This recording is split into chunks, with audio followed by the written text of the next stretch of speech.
Hello everyone, j'ai le plaisir d'accueillir un numéro un mondial ce soir. Voilà, le numéro un mondial de beach tennis. Il est français, Nicolas Gianotti, voilà, qui vit au Brésil. Voilà, donc j'ai le plaisir de l'accueillir. Il va nous raconter son formidable parcours jusqu'au à son dernier titre de champion du monde avec son partenaire italien, voilà, Spoto. Donc voilà, j'ai le plaisir. C'est mon premier live sur le sujet beach tennis, donc je suis ravi de l'accueillir. Voilà, donc on va essayer de parler de base en français. Il y aura peut-être quelques questions en anglais. Il traduira peut-être en portugais pour sa communauté. Voilà, donc je suis ravi de pouvoir l'accueillir. On va l'inviter de suite. Eh ben bonjour, merci d'avoir répondu favorablement à l'invitation, c'est cool. Eh bah, salut. Eh bah, avec plaisir, ça sera un grand plaisir. Je pense qu'on Pour aura passer. on aura un léger décalage, je pense, ouais. Je sais pas, c'est possible, un peu loin, ouais, effectivement. Donc tu me confirmes que tu nous appelles du Brésil là actuellement ou tu es sur un autre lieu? C'est ça. Je suis à Sao Paulo là en ce moment Sao Paulo. pour une période d'entraînement, on va dire d'entraînement. Et ouais, je suis au Brésil encore pendant un bon mois et demi. Ouais, à peu près. C'est là où j'habite. Donc.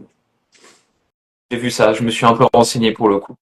Voilà, je vois qu'il y a déjà pas mal de commentaires en portugais, donc si des fois tu veux traduire tes réponses, il y a pas de souci. J'ai pas eu le temps de bosser le portugais, je plaide coupable, mais n'hésite pas si tu veux répondre à des réponses ou en créole, parce que vu que t'as pas mal fait aussi les Antilles, comme tu veux. Ouais, le créole, je l'ai pas trop bizarrement, mais Ouais, je l'ai pas trop, mais après, moi, si je prends le temps de tout traduire aussi en portugais, ça risque d'être un peu long. ça Donc, reste un peu long.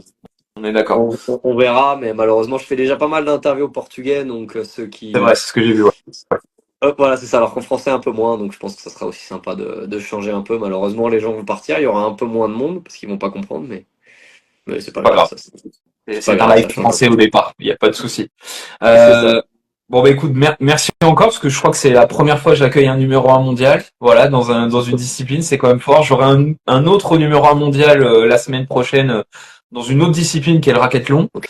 Euh, voilà, donc bon, ça fait un petit peu un petit tour, donc c'est plutôt cool. Bah écoute, ce que je te propose, alors ta communauté te connaît, mais la mienne peut-être un peu moins, hein, parce que c'est la première fois que je l'évoque ce sport. Peut-être te présenter en quelques phrases et puis après on fait un échange au feeling et, Mhm, euh, parfait. et voilà. Donc si tu Je me présente moi, pardon. ouais, Vu si que, tu veux ouais. te présenter, tu dis ce que tu veux, ouais. Ouais. Ouais, je m'appelle Nicolas Gianotti, pour ceux qui ne connaissent pas. J'ai 27 ans. J'ai eu 27 ans il y a pas longtemps. Joueur de beach professionnel, ou comme tu l'as dit, numéro un mondial. Ça fait quelques années que je joue au beach tennis, on va dire 8 ans, 8 9 ans. Avant, je jouais au tennis. Je suis né aux Antilles. J'ai vécu une bonne vingtaine d'années aux Antilles. Et puis là, ça fait 2 3 ans que je voyage énormément. J'habite au Brésil. Je voyage autour du monde. Ouais, joueur de beach, passionné de jeux vidéo, on va dire, pendant les phases de repos. Et bon flemmard aussi de temps en temps, même assez souvent. Et sur beaucoup de choses. Mais non, voilà, je pense que c'est assez bien résumé. On y reviendra. Si j'ai bien compris, les longues séances d'entraînement, c'est pas ton kiff, de ce que j'ai C'est compris. pas, malheureusement, c'est pas mon plus grand plaisir. Je peux comprendre, je peux comprendre. Ok, bah écoute, très bien. Bon, j'espère avoir le bon palmarès, mais donc du coup, tu as gagné deux fois le championnat d'Europe en, Je l'ai gagné 2 fois. Ouais, je crois que c'est ça. Je crois que j'ai gagné 2 fois. en mixte en mixte et en homme, donc avec Théo Garet et Marie-Ève Waro. Je veux pas dire de Ouais, bêtises. c'est ça. Et alors j'ai gagné 2 fois en double homme aussi, avec un autre. Deux fois. Ça c'était à Réunionnais avec Théo Irigaray, ouais. Et j'ai gagné avec Marie-Ève Haro la même année, j'avais fait le doublé. Ah, le double. Parce qu'on a les deux en même temps, nous la même semaine. Et j'ai gagné aussi une autre fois en double homme avec Mathieu Guégano, Il gagne, ouais. un peu plus récemment, c'était en 2020. On est en 2023 du coup, parce qu'en 2025 maintenant, 2023 j'ai gagné. Ouais. Et perdu en D'accord, finale en 2024 malheureusement. d'accord. Mathieu, qui est Guégano, qui est le numéro 2 français, c'est bien ça? En ce Ou troisième? En ce moment, oui, il est numéro 2 français, ouais. Et ils se battaient, on était trois à se battre avec Théo Hérigaray. À l'époque, il va dire jusqu'à il y a un an, et il y a Théo Hérigaray qui s'est fait les ligaments croisés du genou 2 fois à la suite.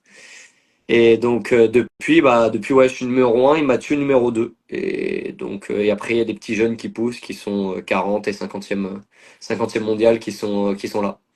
Ouais, c'est ce que j'ai vu. Alors, j'ai compté, je me suis amusé, c'est un peu comme au paddle. J'ai vu que sur 100, sur le top 100, il y avait quand même 45 Brésiliens.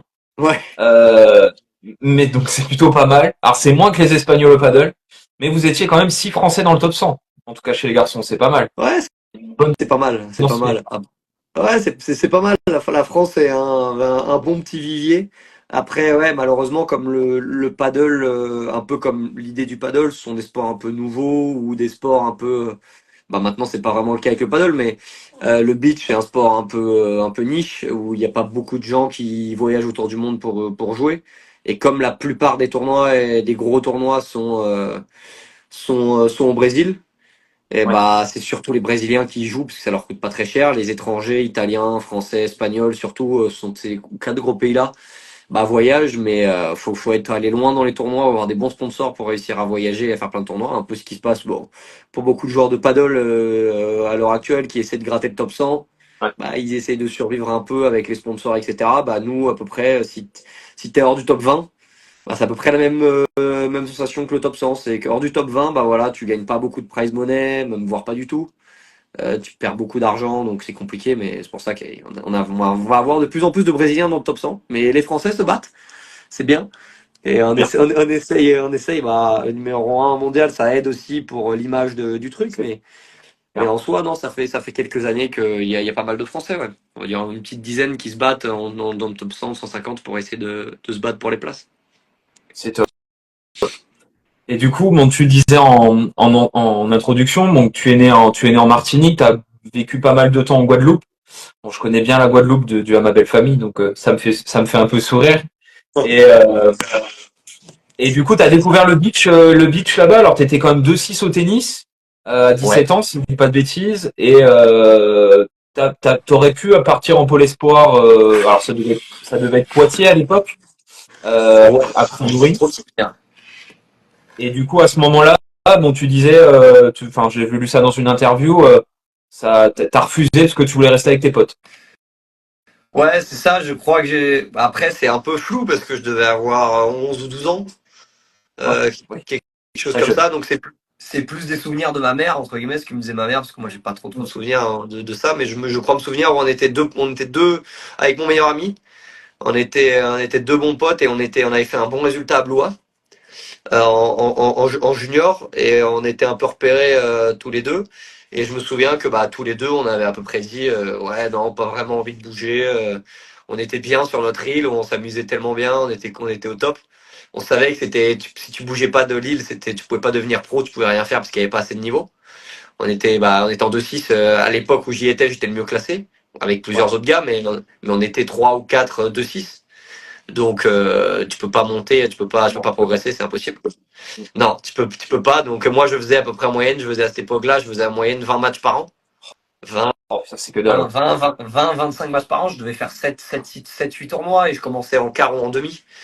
Donc c'était injouable de monter. Donc non, je me souviens que j'avais pas vraiment envie de me lancer dans une carrière, un truc ou essayer de faire un truc. Je pense pas que j'avais le niveau non plus pour faire quoi que ce soit, parce qu'on était quand même assez loin. Mm. Mais jusqu'à 11-12 ans, jusqu'au moment où tu fais que des ronds et tu fais que limer et qu'il n'y a personne qui tape plus fort que d'autres, bah en fait tout le monde se tenait à peu près la bourre et donc on arrivait avec mon pote, surtout mon pote qui était un peu plus fort que moi, qui lui il arrivait à tenir bah, les top 10 français à l'époque dans la catégorie, il arrivait à tenir, à aller au troisième set et tout, etc. Moi j'étais un peu en dessous mais j'étais pas loin. Mais non, je me souviens que bon, pas très envie de bouger. Et au final, maintenant c'est une bonne chose. Ah, bah, c'est sûr que là, maintenant, tu bouges bien. Là, c'est clair que j'ai vu que les tournois, c'était, ouais, faut aimer les voyages, hein. Ça, c'est clair. Ouais, Et, j'aime pas euh, ça. et t'aimes pas ça? Non, c'est bon. Ah, C'est merde. autre chose. Ah oui. Ouais. Ah bon. Bon, après, tu disais que la majorité des tournois étaient quand même au Brésil, Ouais. de manière générale, quand même. Ouais, on va dire que 6 mois dans l'année, j'arrive à être au Brésil pour faire les tournois, ouais. Donc c'est bien. D'accord. Et du coup, la bascule vers le beach, ça arrive quoi? C'est sur un terrain en Guadeloupe ou à La Réunion? C'est à quel moment tu découvres le beach? Alors, tu te blesses au ménisque, si j'ai bien compris, tu te fais les deux ménisques. Et c'est là où tu découvres le beach un peu au hasard au même moment. Comment ça se passe du coup la transition et le début du kiff vers le beach? Ouais, Alors, c'est en Guadeloupe que j'ai commencé à connaître, ça c'est sûr. C'est Tu pareil, jouais on où faisait en des tournois. Guadeloupe? C'était où en Pardon? Guadeloupe? Les beach, les terrains de beach au Guadeloupe, je suis curieux. C'était au Moule surtout. D'accord, au moule, d'accord. Alors là, on commence à rentrer, enfin, pour les connaisseurs. Euh, Là, c'était surtout au Moule qu'il y avait le plus gros club. Après, il y avait au Gosier. Moi, j'habitais au Gosier. Il y D'accord. avait l'Arawak. Alors là, faut vraiment y avoir habité pendant très, très, très, très longtemps pour connaître. Donc, c'était juste à côté de chez moi. Donc j'ai commencé à connaître comme ça. Je me souviens, j'adorais le double en tennis, surtout. Ouais. Moi, je me souviens à partir de ce moment-là, de partir de 15-16 ans, où on savait qu'il n'y avait plus aucun espoir pour être bien classé, mais juste j'adorais la compète. Et je me souviens que j'adorais le match par équipe et les doubles. Et à un moment donné, dans mon club, voilà, on m'a parlé du beach tennis. J'ai essayé vers 14-15 ans. J'ai fait un tournoi comme ça pour essayer. Et à 17, ouais, je me souviens, je me fais le ménisque. D'abord genou gauche et ensuite genou droit.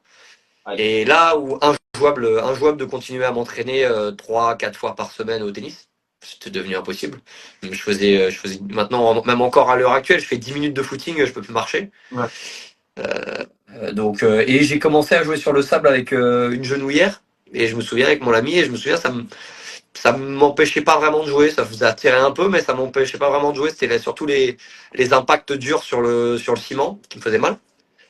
Et donc à partir de là, j'ai commencé à jouer et c'était le seul moyen que j'avais de faire de la compète dans un truc où j'étais pas trop mauvais parce que tout ce qui se passe autour des pieds, faire du foot, faire d'autres choses, j'avais fait un peu de rugby. Bon, j'ai pas du tout le physique, je fais 70 kilos pour 1m90, donc on va dire que j'ai pas le physique pour jouer au rugby. Non. Donc le seul truc que je pouvais faire c'était un autre sport de raquette et c'était le seul truc qui m'est venu à l'époque et c'était top, c'était sur la plage, je jouais au beach, j'avais des potes.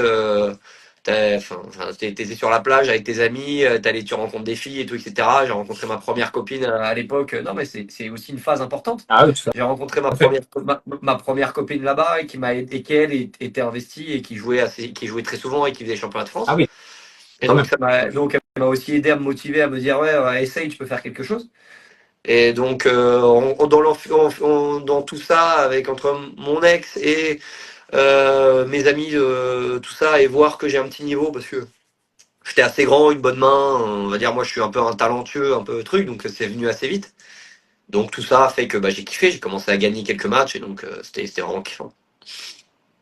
Et du coup, comment on bascule de petits matchs entre guillemets entre potes, petits tournois au moule, etc., à se lancer sur le circuit parce que donc tu as dû te lancer sur le circuit avant le Covid du coup. Ouais.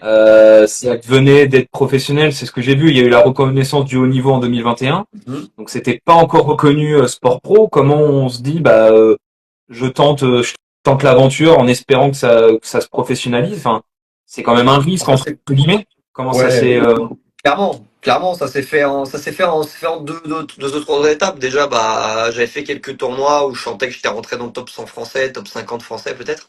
J'avais fait des bons résultats, j'avais fait championnat de France, j'avais fait des bons résultats, mais rien de significatif, incroyable. Et ensuite, je me dis, je pars à Bordeaux, parce que moi, je faisais fac en STAPS. d'accord. Et en STAPS, je voulais faire la filière management, et la filière management n'existait pas aux Antilles, enfin, n'existait pas en Guadeloupe. Et donc, fallait partir en métropole. Et donc, il y avait l'occasion de faire Bordeaux, où Bordeaux est affilié à la fac des Antilles, donc c'est assez facile d'y être. Donc, c'était Ouais, c'est top.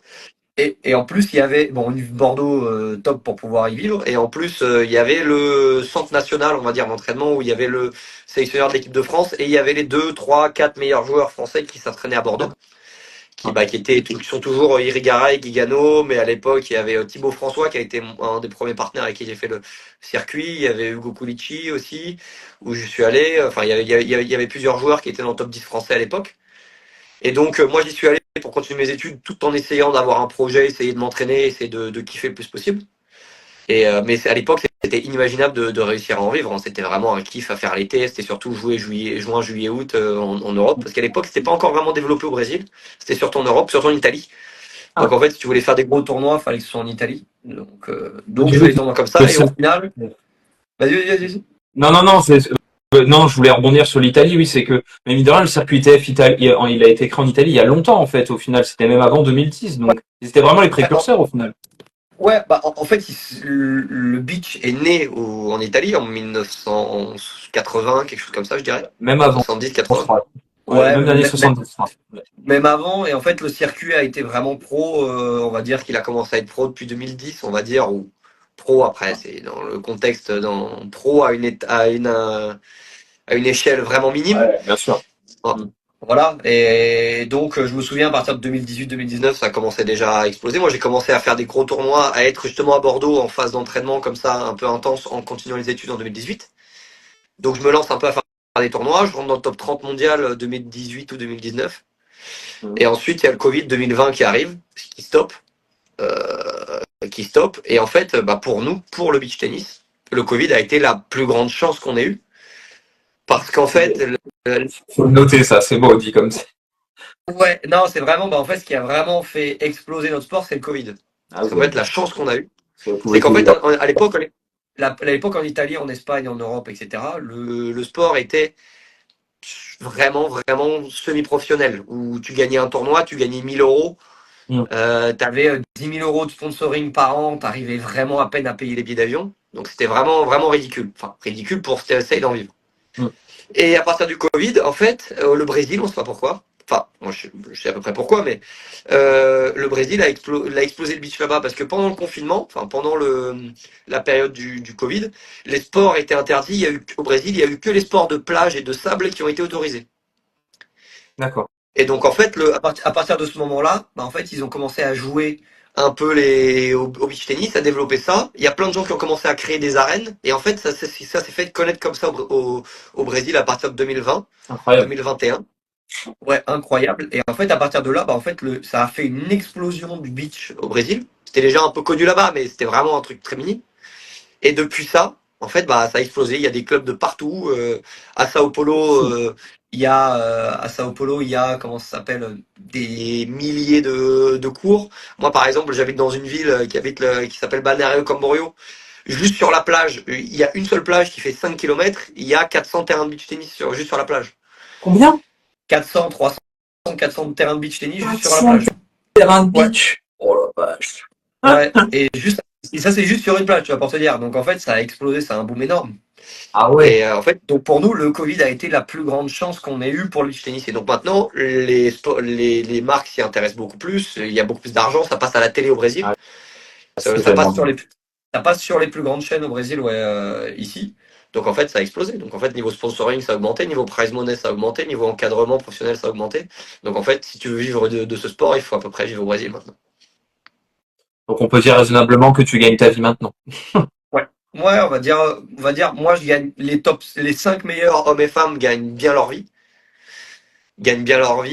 et le top 20 jusqu'à 5 gagnent leur vie. Arrive à...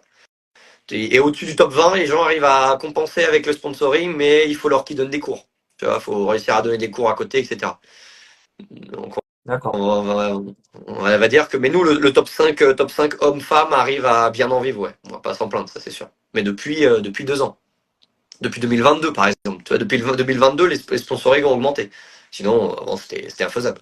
Ça, c'est marrant d'entendre que le Covid a permis de faire le boom du sport Ouais, et derrière, à la sortie du Covid, les sponsors sont arrivés, quoi. ouais, C'est assez, c'est c'est c'est assez tout du temps incroyable. ça. Ouais, et ce sport ferait un boom encore plus exceptionnel au Brésil s'il n'y avait pas la politique qui avait été freinée à cause. Il y a eu un changement de président, et un président qui était moins enclin, on va dire, qui était de gauche et qui était moins enclin à aider les entreprises privées. Et donc les entreprises privées ont beaucoup plus de mal maintenant à investir dans les sponsoring. Mais si on avait gardé l'ancien président qui, entre guillemets, aidait les entreprises privées, pour faire un résumé très très rapide, mais qui aidait ces entreprises-là à investir un peu plus, le sport a encore fait un boom encore plus exceptionnel. Mais surtout que, enfin, tu me dis si je dis une bêtise, mais en termes de structure, je veux dire, on reste quand même sur une plage. Donc faut mettre des gradins, mais en plus en termes de structure pour organiser un tournoi, c'est pas si cher que ça, en plus. Non, alors maintenant on a des tournois, on va dire un tiers des tournois maintenant qui se font sur la plage, et on va dire deux D'accord. tiers maintenant quasiment, ou la moitié qui se font dans des clubs privés.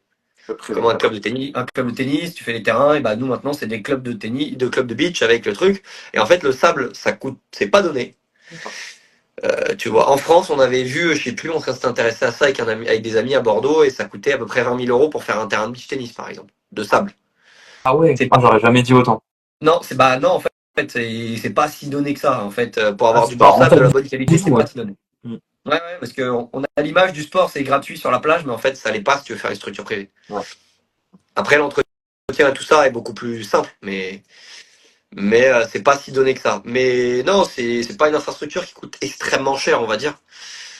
Ça c'est, on va pas s'en cacher, donc c'est top. Et des fois, sur la plage, tu mets des poteaux, des filets, après, il faut les gradins, les structures, etc. Mais on va dire les terrains en eux-mêmes sur la plage coûtent pas cher. D'accord. Et C'est pour du ça coup, qu'il y au a niveau des terrains sur la plage. de quoi? J'ai pas entendu, C'est pour pardon, ça, c'est excuse-moi, pour je ça, t'ai coupé. c'est pour ça qu'il peut y avoir 400 terrains sur une même plage, par exemple, parce que ça coûte pas cher. Et c'est quoi le nom de la plage? Il faut que je regarde sur une image satellite. Balneario Camboriú. Bon, ouais. Camboriu. Camboriú. Ah, j'irai voir tout à l'heure, parce que 400, ça m'intrigue. De l'image aérienne, on doit le voir. S'il y en a vraiment 400, ça doit être Ouais, 300-400, c'est sur 5-6 km, ils annoncent ce chiffre-là, parce que c'est vrai. Mais c'est c'est à peu énorme. près dans ce là. L'ordre de grandeur, il est faramineux, quoi. Enfin, Ouais, ouais, c'est énorme. Ça, c'est sûr. On a des clubs à Sao Paulo, par exemple, dans des petites villes comme Campinas, ils ont 40-50 terrains dans un club. c'est pas. Donc, voilà. Et en plus, en termes de, est-ce que ça reste un sport, est-ce que c'est un sport populaire au Brésil? Comme le foot sur la plage. Est-ce que c'est populaire ou il y a quand même une forme d'élitisme comme on peut avoir encore dans le tennis ou même le paddle? Alors, on a vraiment deux clans qui s'opposent. Si tu veux jouer un peu comme en France, gratuitement sur la plage avec des terrains, ça peut se faire que tu peux être encore dans un club populaire, on va dire, dans une caste populaire.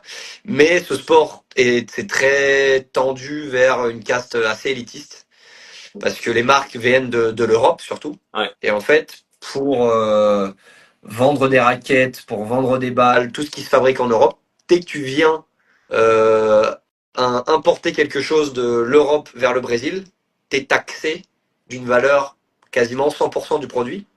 Ah oui, Donc 100%. quasiment, ouais. Donc en fait pour gagner de l'argent, avoir autant de marge qu'une raquette serait vendue en Europe, et ben en fait, il faut le faire x2. Donc c'est pour ça que par exemple, tu vois ma raquette de beach tennis, on va dire que bah, c'est officiel, hein, ça c'est des trucs comme ça, mais ma raquette, elle vaut 280 ou 300 euros, je crois, en Espagne. C'est là où est Nox, où ma marque principale. Twitch, ouais. Et au Brésil, elle vaut 3000 réals, ce qui fait l'équivalent de 550 euros à peu près. Ah ouais. Oh, Donc, l'inflation. ouais, c'est ça. Parce que les taxes sont énormes en fait. Une raquette qui arrive, elle sera taxée, juste de la faire rentrer dans le pays, c'est taxé. Tout ce qui est fabriqué dans le Brésil coûte pas cher, mais tout ce qui est importé, par exemple une voiture toute simple qui a été fabriquée en France, et ben ici elle va coûter 12 000 euros, elle va coûter 20 000 euros au Brésil. Alors pourtant le pays est très pauvre. C'est un pays du tiers-monde. C'est Ah, il pour y a ça. énormément d'inégalités. Je t'apprends rien, Ouais. ouais, c'est Ah sûr. oui, c'est pour ça qu'on a deux casques vraiment très séparés, et comme le pays en lui-même. Et on va avoir énormément de mal à populariser vraiment à l'extrême ce sport, autant que le foot ou des trucs comme ça, parce que les raquettes valent assez cher ici, les balles valent assez cher, les cours valent assez cher. Prendre des cours, je veux dire, avec des professeurs, et, c'est compliqué. Et du coup, mais il y a pas d'entreprise brésilienne qui arrive à sortir leur épingle du jeu pour justement un peu casser les prix et ouvrir un peu à plus de monde? Ou c'est encore Pas, compliqué? pas vraiment, non, pas encore. La fabrication, je crois que les entreprises qui fabriquent sont pas encore spécialisées au Brésil, et c'est surtout à l'étranger. Je dirais pas dire de conneries, mais je crois que les raquettes sont comme dans notre pays de base, hein, c'est fabriqué ou en Chine ou au Pakistan ou des trucs comme ça. Toutes les marques, je crois que c'est à peu près fabriqué comme les raquettes sans doute de tennis, je sais rien. Mais il n'y a pas trop de secrets, donc c'est pas trop fabriqué au Brésil, malheureusement. Donc c'est compliqué. Mais après, il y a des marques qui fabriquent des vêtements ou des trucs comme ça au Brésil. Mais vu ils voient le prix des autres marques, ils se disent pourquoi pas aussi s'approcher du prix, faire un peu moins cher, et ils font une marge intéressante aussi. C'est un peu compliqué ça aussi. Mais Ah, non, non, mais c'est un sport qui va se tendre à se développer, mais encore un peu difficile parce que ouais, il est très élitiste, ça vaut très très cher. Tu veux acheter une raquette à 500 euros, c'est pas possible. C'est le salaire moyen d'une personne ici au Brésil. C'est le SMIC. C'est le SMIC, ouais. Ah, ça pique. Bah, déjà, même quand tu compares au tennis au tennis ou au paddle, même, enfin voilà, ça reste même plus cher pour le coup. Alors, ta raquette, je suppose que tu la gardes pendant un certain temps. C'est pas comme au tennis où tu tournes souvent, mais tu changes beaucoup d'ailleurs de raquette? C'est ça. Alors, bah, moi, je change, on va dire trois fois par an. D'accord. 3 fois par an, 3, 4 fois, ça dépend, des fois. C'est vraiment, ça dépend du mood, ça dépend des choses. Ça dépend aussi si je joue sous la pluie. Parce que nous, quand il y a la pluie, on joue. Et le problème de jouer sous la pluie, c'est que ça détériore les raquettes. Et en fait, on va dire qu'il faut que nous, on se rapproche vraiment. Faut que l'idée, c'est on est la même chose que le paddle, en fait. Et en fait, tu regardes nos prix à nous, le prix du beach en Europe est moins cher que le prix d'une raquette, une raquette de beach en Europe vaut moins cher qu'une raquette de paddle en Europe. D'accord. Donc, en fait, on est sur ce business-là. Sauf qu'au Brésil, ça s'est développé, comme le Brésil, ça s'est développé sur ce business-là. Il y a ces taxes-là. Par exemple, tu vas au Paraguay, ce qui se passe souvent, c'est que le pays à côté, c'est le Paraguay, ils n'ont pas de taxes pour rentrer. Donc, souvent, il y a beaucoup de raquettes qui passent par là et qui sont à moitié prix. Ah, C'est technique, mais c'est pour ça que l'Argentine n'a pas ces taxes-là. C'est pour ça qu'en fait, ils arrivent à rester sur un business de à peu près le même prix entre Argentine et Espagne. Tu vois, c'est à peu près ce business-là qui se fait autour des raquettes de paddle. Mais voilà, mais la différence avec une raquette de beach, c'est qu'un amateur, quelqu'un qui joue de façon régulière, normale, peut garder une raquette 1, 2 ans sans aucun problème. Alors qu'une raquette de paddle, moi j'en ai joué, je l'ai cassée tous les 3 mois. En jouant 2 fois par semaine. Hein. Et c'est pas un secret, hein. C'est les balles te pètent les raquettes comme jamais. c'est vrai. Donc nous, je me dis mettre 500 € dans une raquette, ça fait très mal, mais tu peux la garder 2 ans. Alors que mettre 350 € dans une raquette de paddle que je change tous les 2 ou 3 mois, ça fait mal. Ah bah oui, le calcul est vite fait, ouais. Ça, c'est Ouais, clair. c'est ça. Et au tennis, bon, c'est encore autre chose. Ouais. Après, il y a les cordages et tout qu'on n'a pas. C'est ça, oui. Et du coup, si on reste un peu sur les caractéristiques de la raquette, on est plutôt une raquette qui se rapproche un peu du paddle, elle est encore plus Ouais, fine de ce que je vois. c'est ça. Est-ce que toutes les raquettes, elles ont le même, c'est le même matériau pour chaque raquette ou il y a encore des matériaux différents enfin, c'est quoi? Ça absorbe beaucoup, c'est vraiment comme la raquette de plage en cliché, c'est de dire c'est une planche de bois. Ouais, on va dire on est entre les Entre deux. Entre la raquette les de deux, planche ouais. de bois et entre la Je suis un raquette peu de. provocateur, j'avoue. Ouais, ouais, ça vient de là, hein. Ça, c'est parti comme ça. Si tu regardes les photos il y a 40 ans, c'était une raquette, c'est une planche de bois. Hein. On va pas s'en plaindre. Non, non, maintenant c'est Kevlar, carbone, surtout, qui sont les composants principaux des raquettes. Fibre de verre aussi, tu vois, bah après on se rapproche pas mal du paddle, sauf que le paddle, ouais, l'épaisseur, je connais pas l'épaisseur de raquette de paddle. Bah, Sprint Paddle, ça doit être à peu près ça, et vous, c'est à peu près Ouais, ça, je pense. Enfin, si on le nous trouve on comme est ça. en moyenne, c'est 20 millimètres. Ah ouais, non, bah ouais, c'est vraiment plus fin alors, ouais. Ouais, c'est plus fin là. Ouais, non, c'est vraiment plus fin. Alors attends, est-ce que j'ai une raquette? Attends, je vais te chercher ça tout de suite. Comme Ah, ça, bah, j'y ai puis pas moi, pensé. j'y ai pas pensé non plus, j'aurais dû sortir la raquette de paddle pour voir aussi. Ah, c'est la- J'ai je pas l'ai la raquette pas. j'ai pas la raquette de paddle maintenant là sur moi. J'en ai une pourtant. C'est- Ah oui, Mais ouais, plus fin, ouais. on Ouais, est c'est plus sur fin. on est sur du 20 millimètres avec, voilà, tu vois, c'est écrit ici, tu vas avoir écrit carbone ici. Hmm. Je sais pas si ça va être relié à l'envers. Ce sera à Mais l'envers, ouais, mais on voit l'idée, ouais. voilà. Et nous, la différence qu'on va avoir surtout, c'est que on a une raquette qui est fine, 20 millimètres, à 38 millimètres le paddle. Je viens de voir le message. Ah, 30 Donc millimètres. voilà, on est à peu près sur la moitié. Mais nous, ce sont des balles molles, ce sont des balles oranges pour les enfants. Ah, c'est des Donc en oranges fait, c'est en équivalent. ouais, D'accord. ce sont les balles oranges. Bah, ce sont exactement les balles oranges en fait. Au début, prenaient le tennis, maintenant ils font leur propre marque, mais on va dire que ce sont les balles oranges. Elles ont encore la même couleur même. Hmm. Donc on est vraiment sur les balles oranges. C'est pour ça qu'en fait, même avec le fait que ce soit beaucoup plus fin, bah en fait les raquettes elles cassent quasiment jamais. J'ai des amis qui ont leur raquette 4, 5 ans, ça casse pas. Et donc ouais, la différence nous vraiment va avoir, c'est que tu vois, on va avoir un traitement, on va avoir le sable, tu vois, on va avoir du sable par-dessus la raquette. Et ce Ouais. sable-là va nous permettre de mettre de l'effet, de mettre du lift Ouais, et du slice. ça accroche un peu Ouais, plus, ouais. ça accroche un peu plus. Et en fait, et ça c'est obligatoire pour qui se respecte pour jouer Witch. C'est obligatoire d'avoir un traitement de sable sur la raquette. Obligatoire. Ok. Mais du coup, vu que c'est en balle orange, alors oui, tu peux mettre de l'effet avec cet effet un peu sablonneux, mais du coup, bah, j'ai regardé pas mal de vidéos du coup avant. Ça va vite dans les échanges, mais en fait, il n'y a pas beaucoup de poids dans la balle. En fait, c'est dur de mettre du poids en fait dans la balle. En fait, c'est beaucoup Ouais. du posé en fait. C'est dur de mettre du poids, oui et non. Ouais. Ça va vite quand même. Oui, C'est qu'au début, à l'époque, ça se. ça va vite. Ouais, Ouais. ouais. Ça va vite, parce que en fait, la différence, c'est qu'en fait, on va se dire que pour ceux qui ont l'image du tennis ou du paddle, en fait, c'est comme si tu jouais à pleine vitesse, volley-volley, en étant à 4 mètres du gars. En fait, en général, moi, je suis à 2 mètres du fil et l'adversaire, il est à 2-3 mètres. Donc, on est à 4 mètres du gars. Donc, en fait, si on gardait sur les balles dures, ça serait injouable. Donc, en fait, on est parti sur les balles oranges où ça va un peu moins vite, mais ça va quand même vite. Ouais. Donc c'est léger. Dès que la balle elle est ralentie, tout de suite, tu as l'impression de jouer avec quelque chose qui est beaucoup plus léger, effectivement. Tu as l'impression de jouer quasiment avec de la plume, ça dépend des balles, mais tu joues avec quelque chose de beaucoup plus léger. Mais quand ça part, quand ça serre, quand ça se match et quand ça truc, ça va vite. Nous, après, on a la chance, nous, ça fait pas très très mal. La balle orange, tu te la prends un peu des fois de temps en temps, tu as une belle petite trace, mais ça n'a aucun rapport avec une balle de tennis. C'est une balle pas de... Oui, j'ai vu que ça se tirait souvent dessus quand même. Sur quelques vidéos, on aime bien se mettre dessus quand même. Ouais.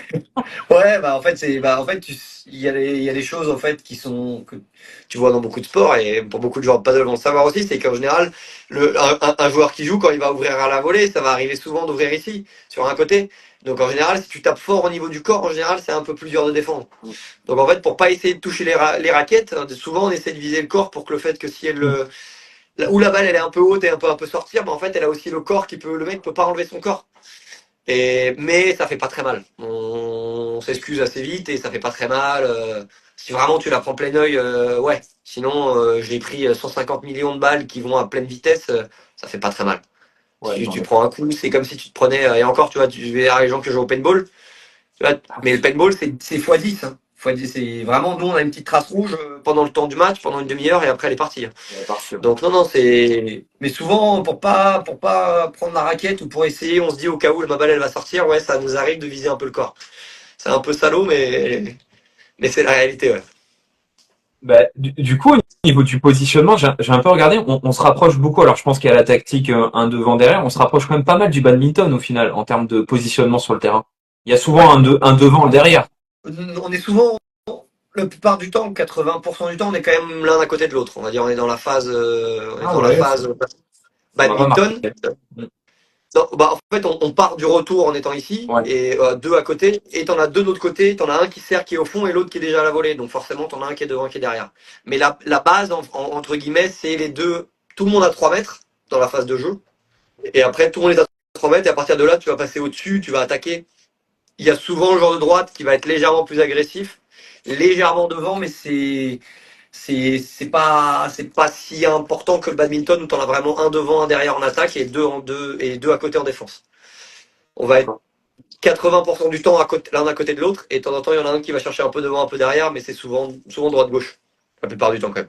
Et du coup, j'avais vu une particularité, alors j'ai pas compris la règle. Il y a un moment dans le point où t'as pas le droit de jouer dans la zone arrière, c'est ça? Enfin, j'ai vu T'as pas, un. non, t'as pas le droit d'être dans la zone devant. Ah, t'as pas le droit d'être dans la zone devant, c'est l'inverse. Mais quoi, au niveau du service? Ouais, Ou tout le temps? alors, non, le problème en fait qu'il y a eu, c'est que on est un sport nouveau, encore, Ouais. et en fait, ils changent beaucoup, beaucoup les règles pour essayer de rendre ce sport beaucoup plus attractif.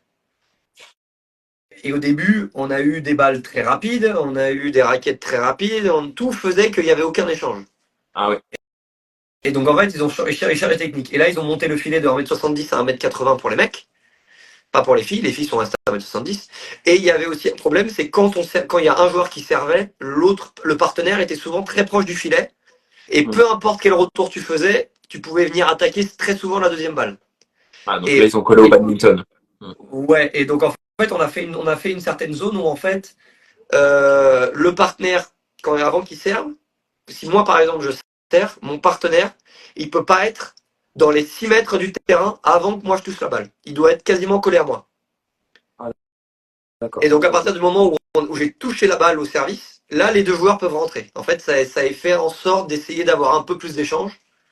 Et donc en fait, tu as une zone proscrite qui est devant, et tu as aussi au retour, tu n'as pas le droit d'être dans les 3 mètres au retour non plus.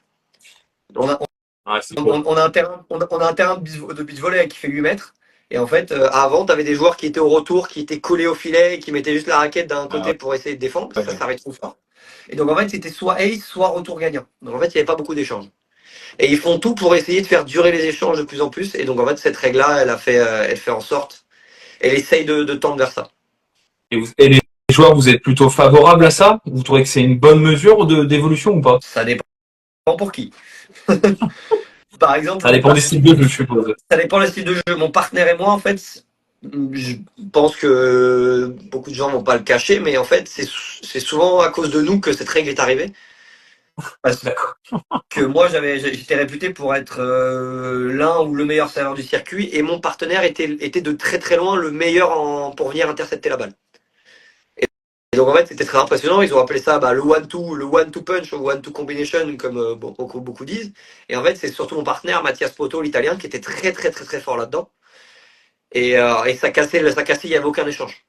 Et donc, dans nous, ça nous a pas trop arrangé. Il y a des joueurs qui jouent beaucoup plus défensifs, qui sont plus petits, qui tapent moins fort. Eux, ça les arrange un peu plus. En fait, ça dépend qui. Mais en général, ça a plutôt fait un effet positif où il y a un peu plus d'échanges, les gens ont l'air d'un peu plus aimer.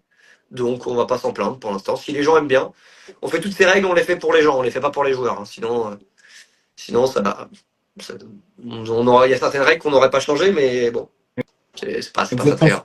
Vous êtes consulté un peu les joueurs sur ça ou pas du tout? Ouais, il y a plusieurs joueurs qui font partie d'un player council, on va dire.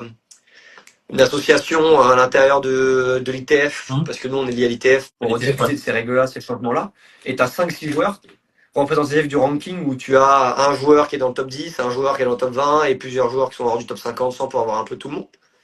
Hommes et femmes représentés. Et là-dedans, dans ce player council, tu as des discussions déjà là. Et ensuite, ils posent des questions à travers des groupes WhatsApp où c'est encore un truc niche, hein, mais des groupes WhatsApp où il y a les 20, 30, 40 meilleurs mondiaux où on leur pose leur avis.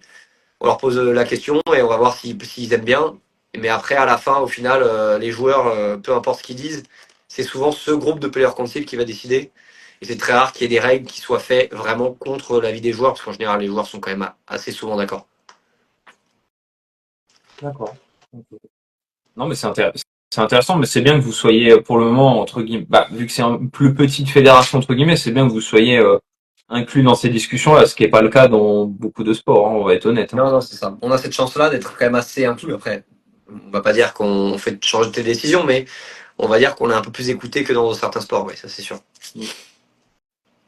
Et du coup, j'ai vu que le circuit était quand même vachement professionnalisé. On a quand même alors, j'ai vu que les tournois s'appelaient BT 10, 25 jusqu'à 1000 et des centres séries qui étaient l'équivalent des grands chelems.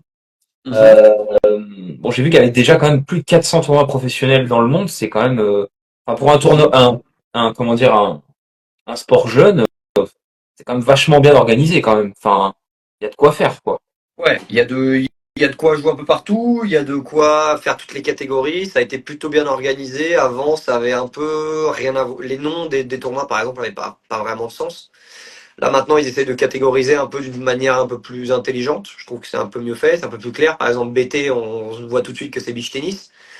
Tu vois, voilà, on sait très bien. Et le nombre de points qui est à côté, c'est le nombre de points gagne le vainqueur, un peu comme au tennis. Voilà. Donc c'est assez simple. Et les centres series, ouais, ils ont essayé de faire ça en mode grand chelem. Malheureusement, quelque chose qui m'a pas vraiment plu, mais ça c'était mon avis personnel, c'est qu'au début il y avait que 4 centres series, donc on était vraiment dans l'idée de 4 tournois importants comme les grands chelems. Maintenant il y en a 8, ce qui enlève un peu le côté vraiment important du tournoi. J'en avais tu vois, j'ai mal regardé parce que j'étais encore sur 4. J'avais Saint-Gilles-les-Bains à La Réunion. Ouais. J'avais Matosinhos au Portugal. Sao Paulo et Las Palmas aux Canaries. Ouais. Et du coup, il y en a 4 autres de plus. Ah, tu vois, j'en ai oublié 4. On avait un en Allemagne, qui était à Saarlouis. Alors ça, faut connaître, pareil pour les experts. Tu en as 2 au Brésil, tu as Ribeirão Preto et Brasilia, et maintenant tu en as un 3e dans la capitale à Sao Paulo même. Donc tu vois par exemple sur les 8 centres series, il y en a 3 qui sont au Brésil. Il y en a 3 au Brésil, ouais. Ouais, il y en a 3 au Brésil. Il y a du coup 3 au Brésil. Il y a La Réunion en France. Il y a l'Allemagne, l'Espagne. Et ça fait 6. Il y en a 2 autres quelque part. Il y a le Portugal. Voilà. Il y a le Portugal et puis il y a le Portugal qui arrive cette année, effectivement, mi-juillet. Effectivement. Et tu en as quelques autres. Tu en avais un. Ils essayaient d'en avoir un autre en France aussi. Et tu as le championnat du monde aussi. Nous, on a la chance, ou la malchance, je sais pas, mais d'avoir un championnat du monde, un tournoi qui est nommé championnat du monde et tu le gagnes, c'est un tournoi comme les autres, tu le gagnes, t'es champion du monde, il vaut plus de points que les autres, il vaut 1000 points, ce qui fait que le deuxième plus grand tournoi vaut 700, donc celui-là il vaut 1000 points, donc c'est vraiment un vrai gap. Et D'accord. ouais, et ça, il y a certaines personnes qui pensent à l'enlever parce que ça ne fait pas vraiment sens. Mais je suis plutôt d'accord avec ça. Ça fait pas vraiment sens d'avoir un championnat du monde dans l'année alors qu'on c'est pas, ça ne marche pas vraiment pas l'économie du circuit, je trouve. Et je suppose que c'est un classement glissant, un peu comme le circuit ATP, je suppose. C'est-à-dire que ça glisse, tu remets en jeu tes points l'année suivante, je suppose. Exactement, sauf la différence qu'on a, nous, c'est qu'on a que 10 tournois qui sont pris en compte. Ah, 10. Ah, c'est pas Ce beaucoup. sont nos 10 meilleurs résultats, ouais. En fait, ça a été fait, à l'époque, c'était 8. Et en fait, c'était une règle qui était faite surtout pour, comme c'était un sport neuf ou jeune, où tu gagnais pas beaucoup d'argent. Mm. Et pour voyager, c'était compliqué. Et et donc du coup pas tout le monde pouvait faire les tournois. Ils ont fait cette règle-là pour que ce soit pas uniquement les plus riches qui fassent tous les tournois toute l'année et qui engrangent des points, même des petits tournois, et que ce Ouais. soit ça. En fait, que ce soit un peu plus équitable sur ce côté-là. Et avant c'était 8 et avec l'explosion du Brésil où il y a beaucoup plus de tournois maintenant importants, on va dire que moi par exemple moi numéro 1 mondial, donc je choisis quand même assez bien mes tournois. Je fais pas Mm. je fais que les gros. Bah j'en fais à peu près une vingtaine, 22 par an. Donc en fait, et donc du coup, ils en gardent que les 10 meilleurs résultats et après glissant sur 52 semaines, ouais, comme le tennis. Bah, le fait d'en garder 10, mine de rien, j'ai regardé au niveau du nombre de points, ça resserre vachement le classement au final. Il y a peu d'écart. Enfin, toi, t'es bien devant, mais je vois que dans certains niveaux de classement, c'est hyper serré, quoi. Ça se joue à pas beaucoup, en fait, Ouais, avec seulement 10 tournois à comptabiliser. c'est ça. Il y a beaucoup de gens qui se plaignent de ce classement-là. Mm. Moi, en y ayant réfléchi, je trouve pas d'autres systèmes Ouais, je plus vois pas comment faire. égalitaires. Égalitaires, voilà, c'est soit tu libères tous les tournois comme au tennis, mais bon, du coup, voilà, ceux qui vont se battre et qui vont jouer toutes les semaines et être les charognards, entre guillemets, du circuit et ils vont prendre plein de points, bah, vont passer devant, plus que ceux qui le méritent parce qu'ils sont forts et qui se reposent et qui essaient de bien choisir leur tournoi. Mm. Donc pour moi, je vois pas d'autres formats et ce format-là me plaît plutôt bien.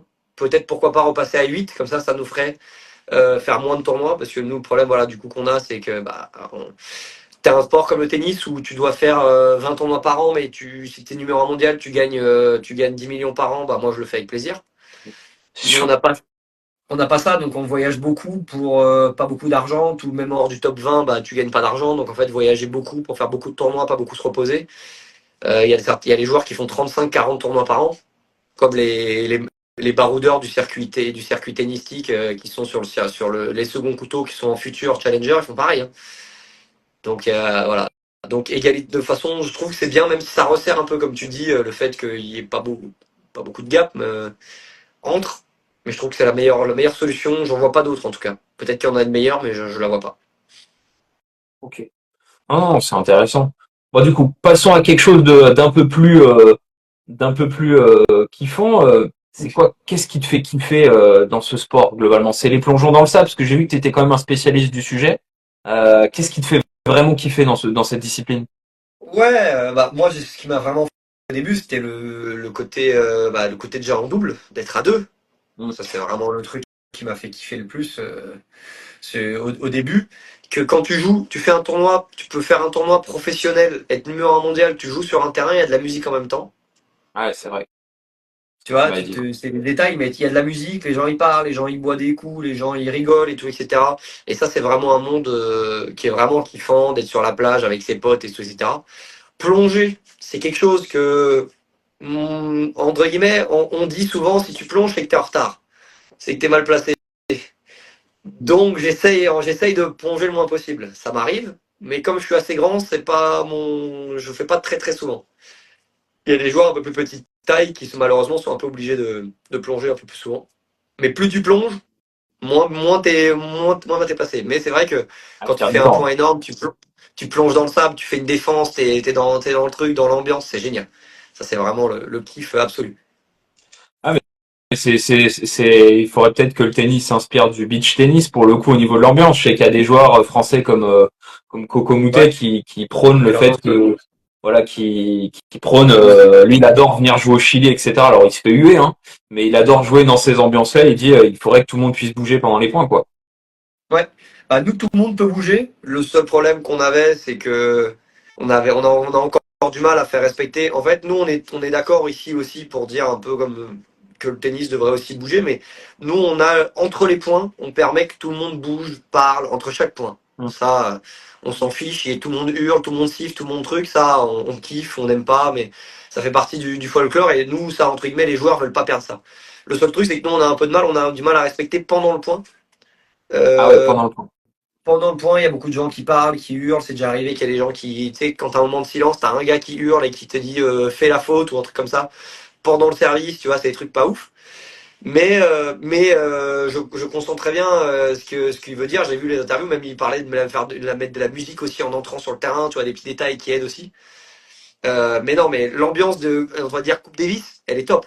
Entre les points, tout le monde qui soutient un joueur ou un autre, ça on kiffe. C'est juste pendant le point où des fois on espère avoir un peu plus de calme.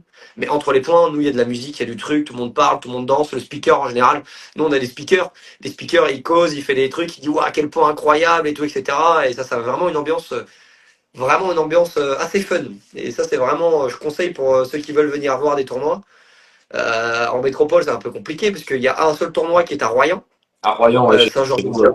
Saint-Georges-de-Lidonne, il va être, mais on va dire que c'est Royan, c'est collé, c'est la plage à côté, c'est la plus connue, qui va être soit fin juillet, soit mi-août. d'accord. Mais sinon, le plus gros tournoi qu'on a en France, c'est à Saint-Gilles, à La Réunion. À Réunion. Et ça, tous les Réunionnais connaissent déjà. J'ai pas besoin d'en faire la pub. Ouais.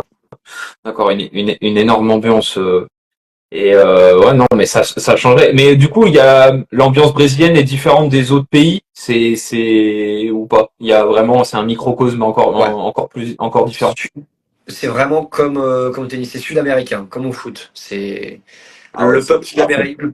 Le peuple sud-américain, c'est tout ou rien. On a du mal souvent parce qu'en fait, ça a son côté positif parce que ça met de l'ambiance. Parce que t'as à l'inverse de l'Europe où des fois les gens viennent pour regarder un spectacle ouais. et donc du coup, on n'a un peu rien à faire. Donc là, au moins, il y a de l'ambiance et les gens vivent. Le problème, c'est que souvent, ils viennent pas supporter un joueur, ils viennent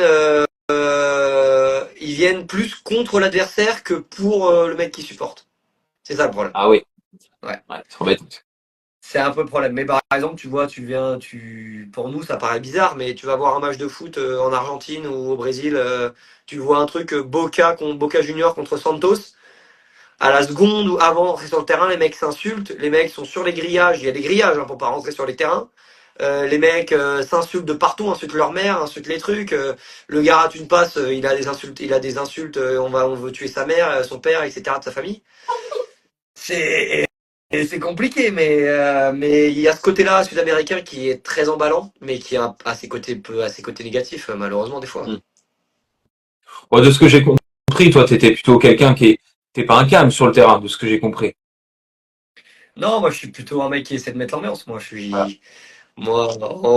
je suis pas un énervé, on va dire. Pas trop. C'est plus mon partenaire, ça. Mon partenaire est très connu pour être très, très négatif sur le terrain. Et moi, je suis souvent plus connu pour essayer de mettre un peu plus de rigolade, j'essaie de rigoler un peu plus. C'est pas tout le temps évident, j'essaie de beaucoup d'être concentré. Avant, je le faisais beaucoup quand j'étais 15e mondial, je m'en foutais. Maintenant, numéro 1, j'essaye un peu plus d'être sérieux et de gagner, donc c'est pas évident, mais j'essaye souvent de mettre un peu l'ambiance, de rigoler. Je fais des clappings pour lancer les clappings à 40 A, parce que nous, on a 40 à points décisifs. Donc à chaque 40 à points décisifs, on essaie d'envoyer un peu le clapping, essayer d'envoyer un peu l'ambiance. C'est un peu, j'essaye un peu de garder ce mood un peu marrant, en regardant un peu la concentration professionnelle, parce qu'on essaye aussi de tendre vers ça. Mais on peut me catégoriser un peu comme showman, un peu dans le circuit. Bah, de ce que j'ai lu, c'est qu'apparemment ton coéquipier au début, l'italien, il était pas chaud de ce que tu faisais sur ça. Apparemment, il kiffait pas trop. Non, ouais, lui, ça l'énervait parce qu'il disait que si je faisais ça, c'est que je perdais ma concentration. Ouais. Et si j'étais pas concentré, je jouais moins bien. Ce qui n'était pas foncièrement faux, ça je suis d'accord avec lui. Que souvent ça me faisait sortir un peu du match parce que je pensais un peu plus faire le show qu'à jouer. Et donc maintenant j'essaie de trouver un peu plus entre deux et j'apprends, hein, je grandis, j'ai prendre de l'expérience. J'ai commencé à jouer avec lui, j'avais 24 ans, maintenant 23, maintenant j'en ai 27, donc j'essaye aussi d'apprendre un peu sur ce côté-là et j'ai appris au fur et à mesure d'expérience que mon côté détaché m'aide, mais pas trop. Faut garder un peu ce côté sérieux et j'arrive à calmer mon partenaire un peu maintenant. Ça c'est cool. Cool. Bon, à quand un double avec Benoît Paire sur un beach? Ça pourrait être très drôle. Ouais, ah bah ça c'est sûr, hein. Nous on attend juste qu'il y ait des joueurs, hein. Des joueurs de tennis, on s'entraîne quelques fois au CNE, donc on en a croisé Ouais. quelques-uns. J'avais entendu dire que Lucas Pouille, quelquefois, il jouait dans le Nord, sur la plage à Dunkerque.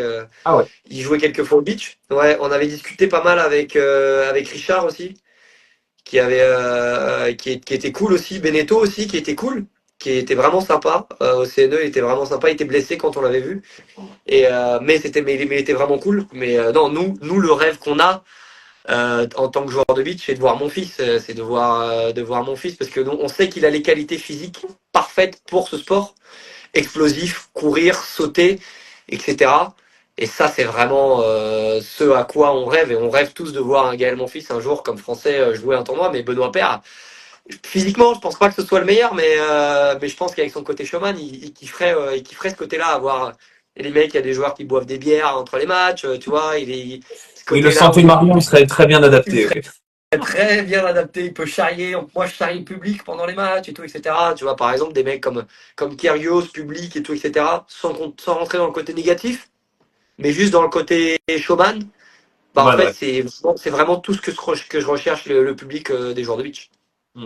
On n'est J'ai pas vu, élevé pour ça, tu vois. j'ai vu qu'il y avait le frère de Daryl, j'ai vu qu'il y avait le frère de Gaël Monfils qui était dans le live tout à l'heure. Demande à Ouais. ton frère, Daryl, hein. Ça pourrait être marrant, hein. Ça pourrait être marrant. Et je pense qu'il a déjà joué Surtout que, parce on a aussi Tsonga qui organise un tournoi par an avec ses assos, d'accord. bah, maintenant qu'il a créé. C'est où encore dans le sud? Où est-ce qu'il a créé Ah il a ben, à créé un Lyon, club? il a créé la all-in à Lyon. Ouais, c'est ça. Bah, et bah pas loin dans une région, je sais plus exactement. Bah, par exemple, tu vois, un mec comme il y a Terry Bray, je vois qui est dans le C'est vrai, ouais, chat, j'ai vu. qui est un joueur de beach, qui a dû faire ce tournoi. Il y a un tournoi français, pas international, mais FFT, où c'est Joey Fritzonga qui vient organiser, faire des trucs avec des jeunes aussi, etc., encadrés. À Villeneuve-Loubet, peut-être c'est possible. Nathalie, je connais Nathalie, c'est ma belle-mère. Euh, Ah, attention. donc, euh, donc, moi, je vais pas dire de bêtises. Mais à Saint-Laurent-du-Var, alors on me dit Mathéo, voilà, on a quelques joueurs de beach qui sont là. Ouais, Et donc, station. voilà, je crois que c'est ça, c'est Saint-Laurent-du-Var, je crois, où c'est Joey Fried qui essaie de s'y mettre dedans. Donc, il y a déjà des petits contacts, mais après, bon, ça reste un sport un peu niche quand Belle même. maman se serait trompée? Non, c'est pas possible. Non, c'est possible. Non, non, mais ouais, peut-être elle me dit là où est le club de Tsonga, parce que je crois qu'il a fait aussi un club à Villeneuve-Loubet. Ouais, c'est possible. Ouais, ça c'est possible aussi. Ouais, puis Gaël, mon fils, c'est sûr que ce sera un bon client parce que j'ai vu que tu avais quand même 62 centimètres de détente, ce qui est quand même assez ouf quand même. Alors t'as peut-être encore plus maintenant, mais Alors mon ça, fils, il... alors moi, je sais pas, ça me dit rien. 62 centimètres de détente, peut-être, peut-être pas. Alors c'est peut-être une mauvaise data, mais c'est ce que C'est j'avais lu dans un article. c'est C'est plus possible. que longtemps ou c'est moins? Non, je pense que c'est moins. Moi, c'est moins. Parce que je suis pas connu pour mes capacités physiques. Mais par exemple, tu vois, un joueur comme Guigano, qui est numéro 2 français, lui, je pense que oui. Je pense que lui, il est pas mal au niveau de ce chiffre-là. Moi, j'y suis pas. Je pense que je suis moins, mais je pense que Guigano ou Irigaray, qui sont des joueurs français, même un joueur, des jeunes hein, maintenant là, qui s'appellent Gotarda et Moreto, qui sont les deux jeunes joueurs qui étaient en équipe de France cette année là, qui sont rentrés pour la première fois. Mm.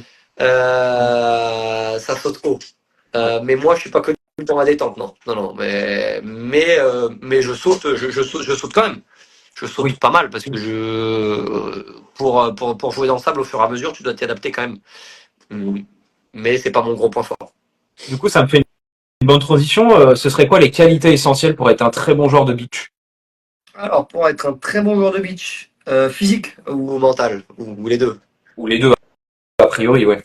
Alors, physique, bah, l'explosivité, qui est quelque chose de plus, la qualité plus importante, numéro un qu'on a besoin dans le beach. L'explosivité, l'endurance, par exemple, pour nous, n'est pas du tout intéressante, parce que moi, par exemple, le cardio rentre quasiment jamais en compte pendant les tournois. On va dire D'accord. l'explosivité, les réflexes, coordination œil-main, pied, très importante. Coordination, réflexe, explosivité, c'est un beau trio qui est très très important physique. Et mental, on va dire l'acceptation, la patience, je pense, parce que on a beaucoup de casual, on va dire, le côté casual de ce sport, au fait que par exemple, tu fais un service let, et ben, tu peux pas le contrôler. Le 40 à point décisif fait que tu faut l'accepter. Ouais. Et donc, ce côté-là, d'accepter ce côté-là, d'être resté un peu assez positif, même si mon partenaire, par exemple, qui est numéro mondial, ne l'est pas, mais 90% des joueurs le sont et on a besoin d'avoir ce côté-là mentalement pour tenir. Mais il est Mais si physiquement, négatif que ça, ton collègue? ouais, bah regarde quelques matchs. Il est très connu pour être très très négatif. En fait, il a un body language qui est très très négatif. D'accord. Je regarderai Mais plus en ça n'empêche détail. pas lui, ça le fait pas sortir du match, par exemple. Lui, il peut avoir un body language très très négatif et réussir à bien jouer. Moi, j'y arrive pas.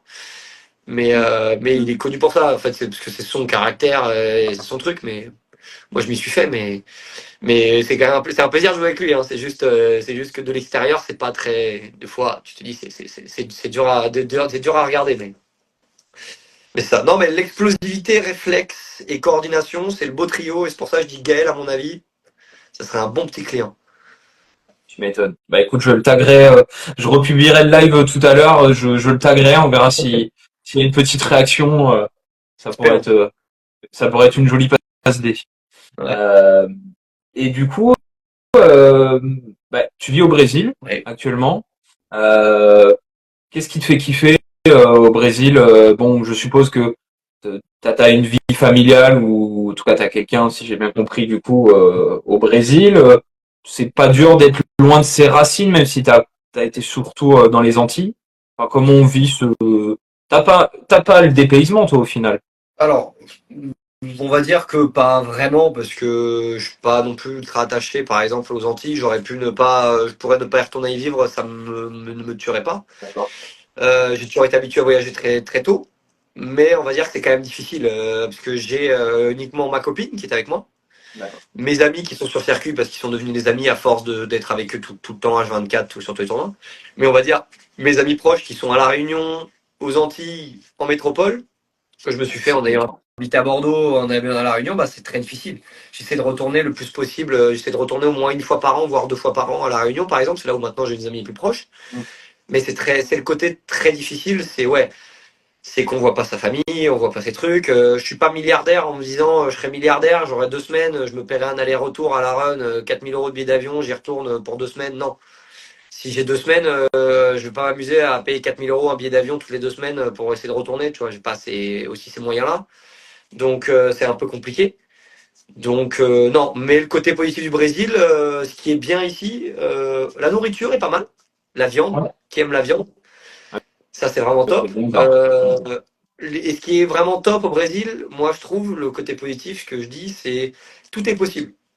C'est un pays entre guillemets encore un petit peu du tiers-monde, où il n'y a rien de ultra professionnalisé. Tu vois, c'est pas ultra professionnalisé, donc du coup, en fait, tout est possible. Par exemple, tu peux aller voir des gars, négocier un peu. Tu vois, tu peux négocier, faire un truc, espérer avoir des trucs. Tu peux réussir à avoir les trucs gratos parce que tu as négocié. Tu peux réussir à changer ton billet d'avion gratos alors que truc. Ah ouais, T'as tout plein n'est de pas formalisé, quoi. Il y a encore un mode c'est débrouille. formalisé, mais t'arrives à avoir des petits trucs comme ça. Et ça, c'est vraiment le côté positif que je trouve au Brésil. Mais après, sinon, il y a le côté beaucoup plus négatif.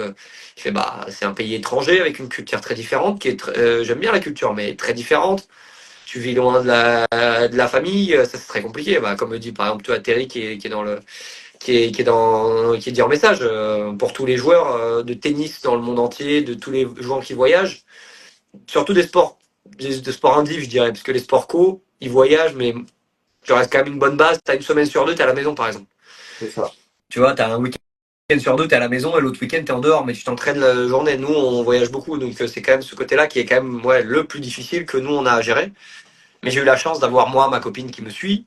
Je vais avoir un enfant bientôt et donc va avoir ma famille aussi qui va être avec moi au quotidien. Félicitations. Merci.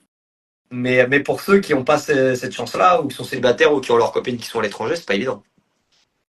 Et ta compagne est française ou brésilienne? Ouais, elle est française, ouais. D'accord. Ok. Et elle, l'acclimatation, plutôt, ça va?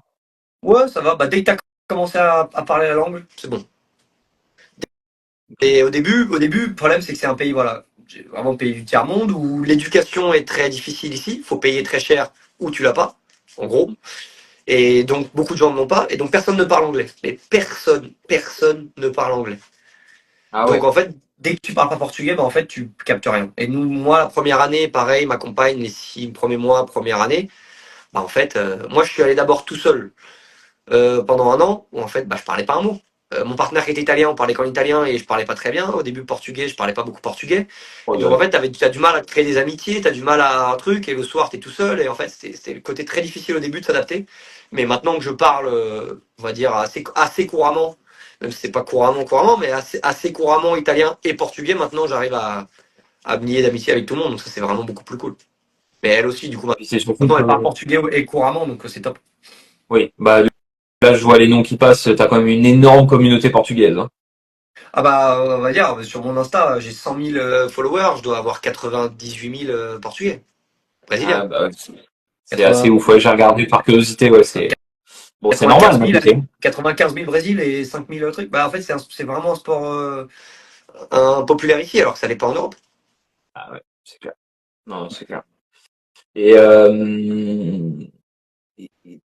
est-ce qu'il y a des endroits paradisiaques que tu as pu découvrir dans les tournois un petit peu? Est-ce que tu pourrais nous faire un peu savourer là-dessus? Parce que bon, tu joues déjà sur des plages, donc c'est plutôt sympa, mais est-ce qu'il y a des endroits particuliers qui t'ont marqué ou atypiques autour du beach? Ouais, alors, moi, j'ai le problème que j'ai, un problème de riche, on va dire, c'est que comme je suis né aux Antilles, j'ai toujours connu Ouais, des plages un peu magnifiques.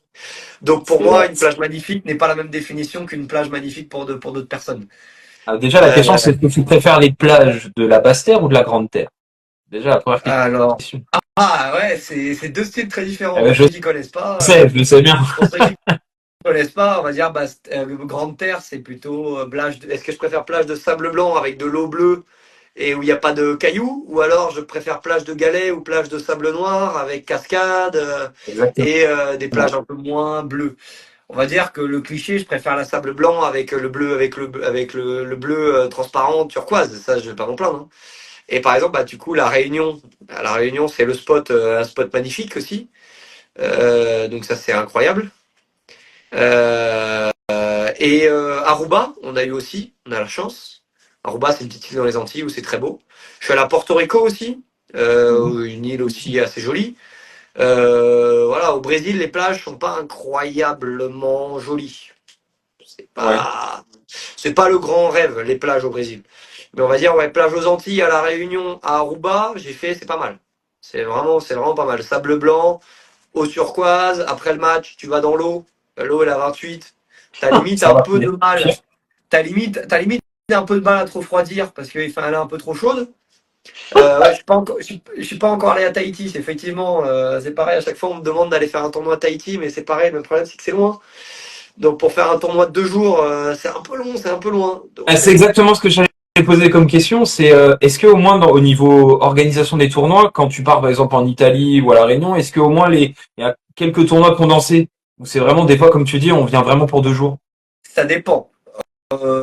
Avant, à l'époque, c'était vraiment un tournoi et puis tu rentrais chez toi. Ouais. Les tournois durent 3 jours. Ah ouais, En génial. général, en général, c'est jeudi, vendredi, samedi au Brésil ou vendredi, samedi, dimanche. C'est fait jeudi, vendredi, samedi parce qu'au Brésil, ils préfèrent voir la télé le samedi soir que le dimanche soir. D'accord. C'est uniquement pour ça maintenant le tournoi termine le samedi au Brésil.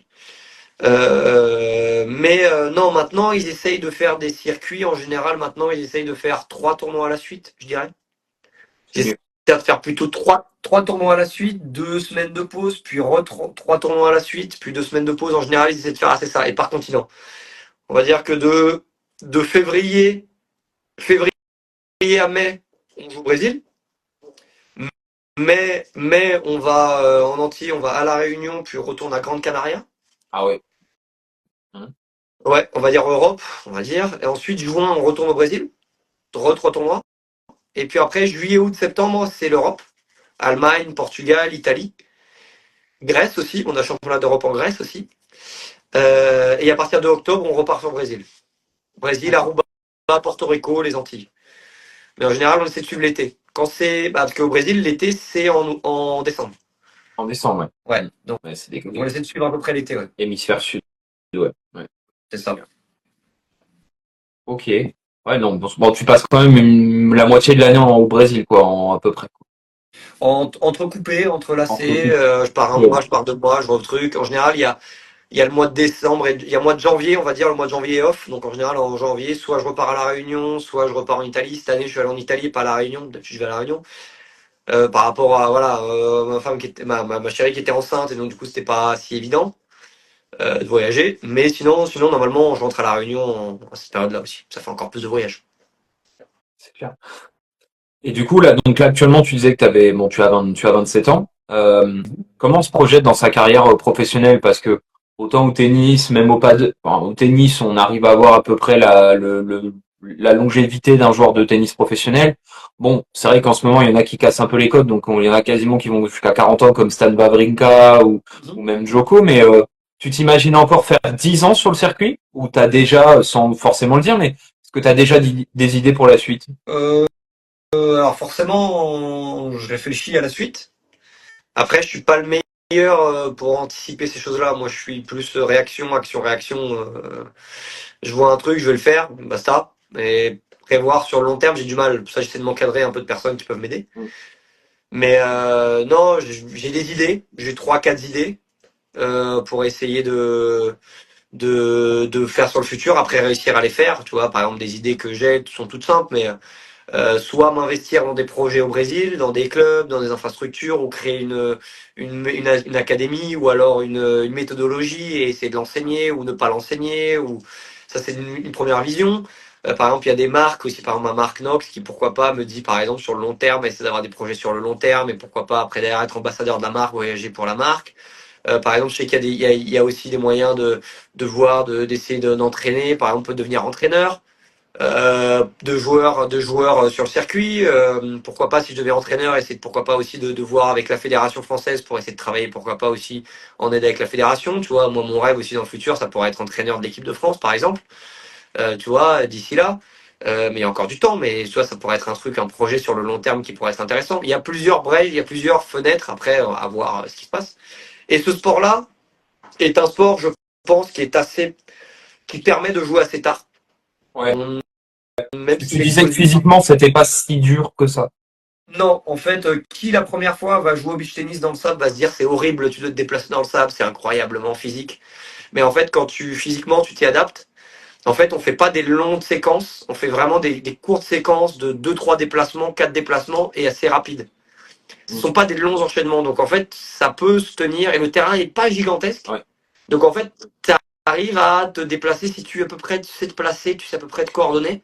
Tu peux anticiper et essayer de moins te déplacer que d'autres personnes. Et, euh, et donc, tu peux tenir, par exemple, on va avoir les numéros 3 mondiaux.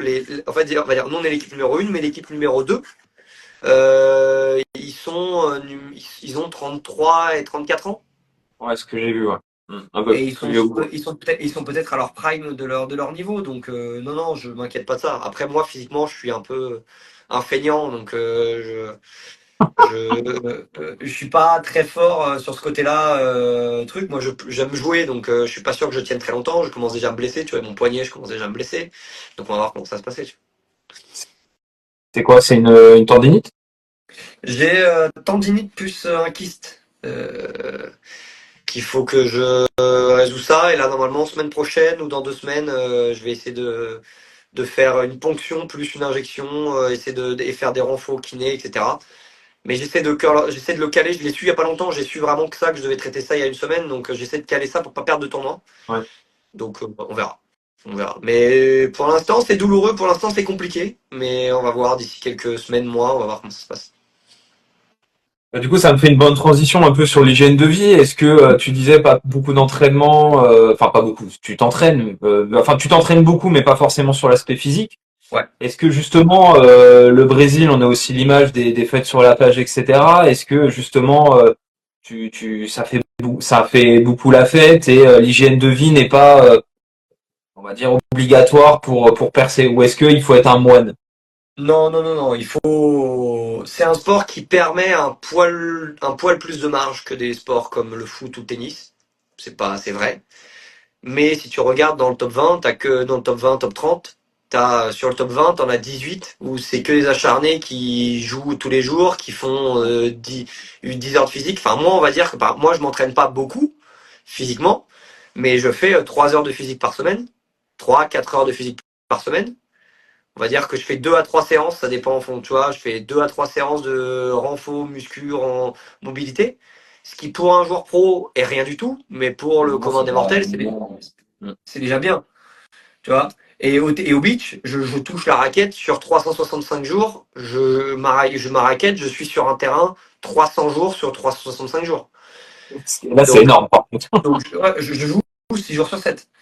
Je joue 6 jours sur 7, 1 heure et demie, 2 heures de beach, et je fais 2 séances de physique, on va dire, par semaine, pardon. 2 séances, donc c'est si peu, mais par contre, voilà. Non, mais tous les autres, c'est des acharnés, c'est tous des mecs qui me font attention à ce qu'ils mangent. Moi, je fais très attention à ce que je mange et ce que je bois. J'essaie de pas trop manger, assez bien manger. Dès que je mange mal, le lendemain, je vais manger très très bien. Je bois quasiment jamais, je bois pas de soda, je fais rien, tu vois. Je suis vraiment très très calé là-dessus. Mais non, il faut quand même être bien. Mais t'es pas obligé d'être à 6%, 5% de masse grasse comme le sont certains footballeurs ou sportifs de tennis, parce que c'est quand même un sport qui te permet d'avoir un petit peu de marge, un petit peu. Ok. Bah, c'est surtout que si tu veux tenir dans la durée, t'as pas trop le choix comme tout sport pro, quoi. C'est ça. Bah, après, le problème quand t'es jeune, c'est que tu vois pas ça. Comme moi, je le vois pas encore. Je me dis pas, dans 5 ans, j'arriverai plus à bouger si je fais pas de renfo. Malheureusement, moi, je suis à réaction. C'est si j'ai mal, je vais le faire. Si j'ai pas mal, je vais pas le faire. Bah, moi, je suis plus vieux que toi et maintenant, tu vois, je suis pas un professionnel, mais je commence déjà à sentir les douleurs de la trentaine. Donc, Ouais, je sais, on me le répète, je commence à le sentir un petit peu, donc ça, je commence à m'y mettre. Mais c'est surtout que tu le vois pas venir. En fait, c'est ça qui est assez terrible, c'est que bah, ça arrive pas à 30 ans pile dès le jour de l'anniversaire, mais tu sens que petit à petit, tu récupères de moins en moins. ouais. Et puis avant, tu disais, oh bah c'est bon, tu te reposes une journée, ça repart. Et puis là, tu te dis, ah bah ça met 2, 3, 4 jours. Et puis quand t'es amateur, t'as pas les massages, t'as pas les Non, kinés potentiellement rapidement. Et c'est vrai que là, tu dis, bah ouais, en fait, oui, tu vieillis. Bon, c'est le non, jeu, non, hein. non, ça va arriver à tout le monde, hein. Enfin, j'espère que ça arrive, hein. Tout le monde, vieillir, c'est une chance, donc espérons. On est d'accord. Vieillir, c'est une chance. C'est-à-dire, on va pas se plaindre de nos situations, c'est sûr. Exactement, je vais pas me plaindre de la mienne. Voilà, tu as bien raison. Et pour sortir un petit peu du beach, c'est quoi tes kiffs un peu en dehors du circuit?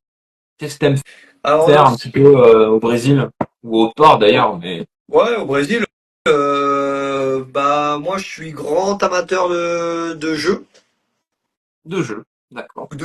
que ce soit jeux de cartes, jeux de société, jeux vidéo aussi. Tout ce qui a jeu, en fait, moi je suis joueur. Faut qu'il y ait un jeu. Et il faut que je me sois occupé, il faut que je fasse quelque chose. Entre chaque match, je vais jouer aux cartes avec les gars. La belote. Voilà, voilà, tout de suite, hop, ma belle-mère, tout de suite la belote. Direct. C'est pas la belote, c'est la coinche, c'est pas pareil. Ah ouais, c'est pas pareil. Ouais, On est d'accord. c'est pas pareil. Non, la coinche, c'est devenu, avec certains de mes amis, c'est devenu une religion. Donc ici, ils ont un jeu qui s'appelle le Truco. Ici, c'est, on va dire, un petit jeu de menteur. C'est un mélange entre plein de jeux de cartes. Mais par exemple, le Truco, la coinche, des jeux de société, j'en ai acheté pas mal. Dans ma valise, je dois avoir 3-4 jeux de société à chaque fois quand je voyage. On D'accord, va très dire bien. c'est ma principale occupation. Ouais. Et jeux vidéo aussi, du coup, quand j'ai du temps. Quand là, j'ai rien à faire entre les matchs, dans la récup l'après-midi, parce que mes horaires sont bien, hein. Donc je m'entraîne de 10 à 12 et après j'ai mangé, et de 13 à 20 j'ai rien. J'ai muscu peut-être moi j'aime bien faire muscu de 19 à 20 juste avant de manger. Donc si je fais muscu, tu vas faire muscu tout à l'heure, je fais muscu, je fais renfo de 19 à 20, mais de 13 à 19 j'ai rien. Donc bah, je vais jouer aux cartes ou jouer aux jeux vidéo. C'est vraiment, on va dire, mes grandes passions, c'est un grand mot, mais on va dire c'est, ouais. c'est- Ça prend une très grande partie de ma vie. C'est pour ça que j'ai pris un screenshot même de si il y a c'est quoi, le frère ou le cousin de Gaël qui était là. Ouais. Euh, C'est j'ai vu il y a deux, le frère de Gaël qui était là au début. il y a 2 ou 3 jours, il a fait une vidéo sur YouTube où derrière lui, il avait un mur de chez lui où il avait, je pense, une centaine de jeux de cartes différents. Ouais, Et, c'est sur son et, fond. j'ai et- et j'ai pris un screenshot pour m'envoyer un ami en lui disant, je pense que ça peut être moi dans le futur parce que je pense que j'ai acheté au moins une cinquantaine de jeux de cartes différents. Euh, J'adore ça, je sais pas pourquoi. J'aime bien un bon jeu de cartes beau qui est en neuf. J'aime pas jouer avec un jeu de cartes bien abîmé, donc ça coûte rien, ça coûte 5 euros, donc j'en achète assez souvent. Ma grande passion. Et du coup, sur le circuit, tu joues avec les Français ou tu joues avec les autres nationalités? Du coup, faut avoir des jeux multilangues. Bah, c'est ça, en fait, c'est que voilà, comme c'est écrit, il y a 3 jeux principaux cartes qui sont, il y a la coinche, ça je joue avec les Français, parce qu'il y a que les Français qui connaissent. Ah ouais. Le Buraco, c'est un jeu italien. Donc ça, avec tous les avec, avec tous les Italiens, bah tu vois par exemple, j'ai vu Sinner, j'ai vu une interview de Sinner, il a dit qu'il ne jouait que au Buraco tous les jours entre les matchs. Ah ouais. Donc tu vois, je suis pas tout seul. Et pour les Portugais, bah au Truco, qui est leur jeu. Donc je m'adapte un peu au pays. J'aime bien, je trouve les jeux que j'aime bien. Et avec les Espagnols, il y avait le jeu Parquisi aussi. J'ai vu à un moment donné une vidéo aussi. Il y avait Nadal et Alcaraz qui jouaient ensemble au Parquisi. Et bah c'est un jeu de mobile, c'est on va dire les petits chevaux. Alors ça j'ai un peu plus de mal. Parce que jouer aux petits chevaux, j'ai pas 3 ans. Mais C'est beau comme jeu surtout, hein. Bon, tu me ah diras la ouais, planche aussi. Mais... ah ouais, mais les Espagnols ils jouent beaucoup au Parquisi. Beaucoup, beaucoup, beaucoup, beaucoup. Ah ouais, tu vois. Ah ouais, tu regarderas ça, Nadal et Alcaraz, ils se font des parties entre eux pendant les Coupes Davis à Parquisi, tu vois. Les petits chevaux. Tu vois, ça démystifie un peu le mythe de Nadal, tu vois. J'avoue. Ouais, ça fait un peu plus pépère à la retraite, Un là. peu, J'avoue, un c'est... peu plus d'humain. Mais en fait, il faut comprendre quand tu es joueur pro, la moitié du temps que tu le passes à attendre, Ouais. à récupérer et à attendre. Donc en fait, faut t'occuper. Et du coup, tu parlais de jeux vidéo, mais on est à un point où tu as suivi le championnat d'Europe League of Legends ce week-end ou pas? Alors non, Ou, League of Legends, j'ai jamais accroché. Ah d'accord. Non, Il y avait la moi compète, là, des Français ont gagné, là, j'ai vu en Europe. Donc. ouais, dans League of Legends, j'ai jamais accroché. Moi, je suis plus Team Dofus pour ceux qui connaissent. Oh, Dofus.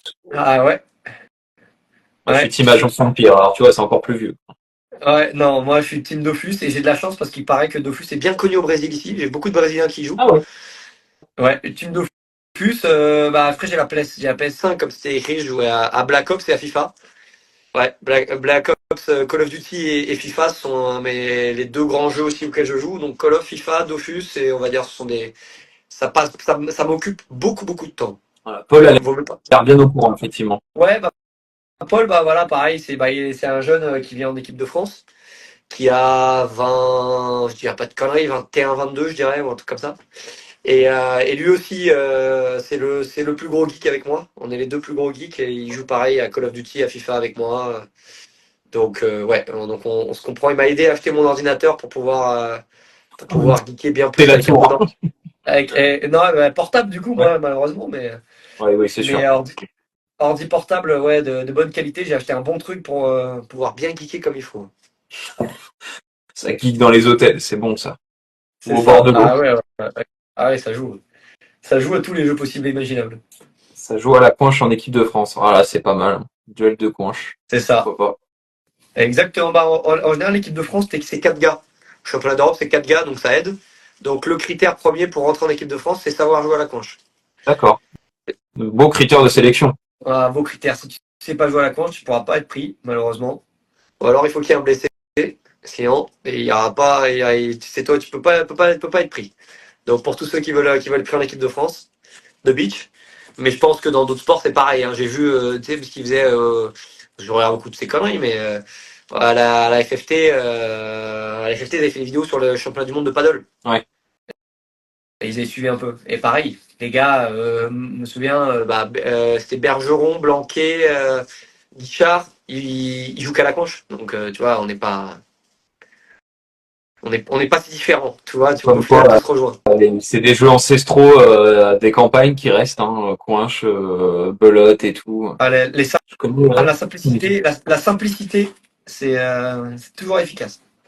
on est d'accord, on est C'est ça. d'accord. Si on a là dans les Français qui veulent poser des questions, hein, à Nico, allez-y, hein, parce que là je vois que ça banne entre Paul et Matt en disant que Paul sait pas jouer. Mais si on a...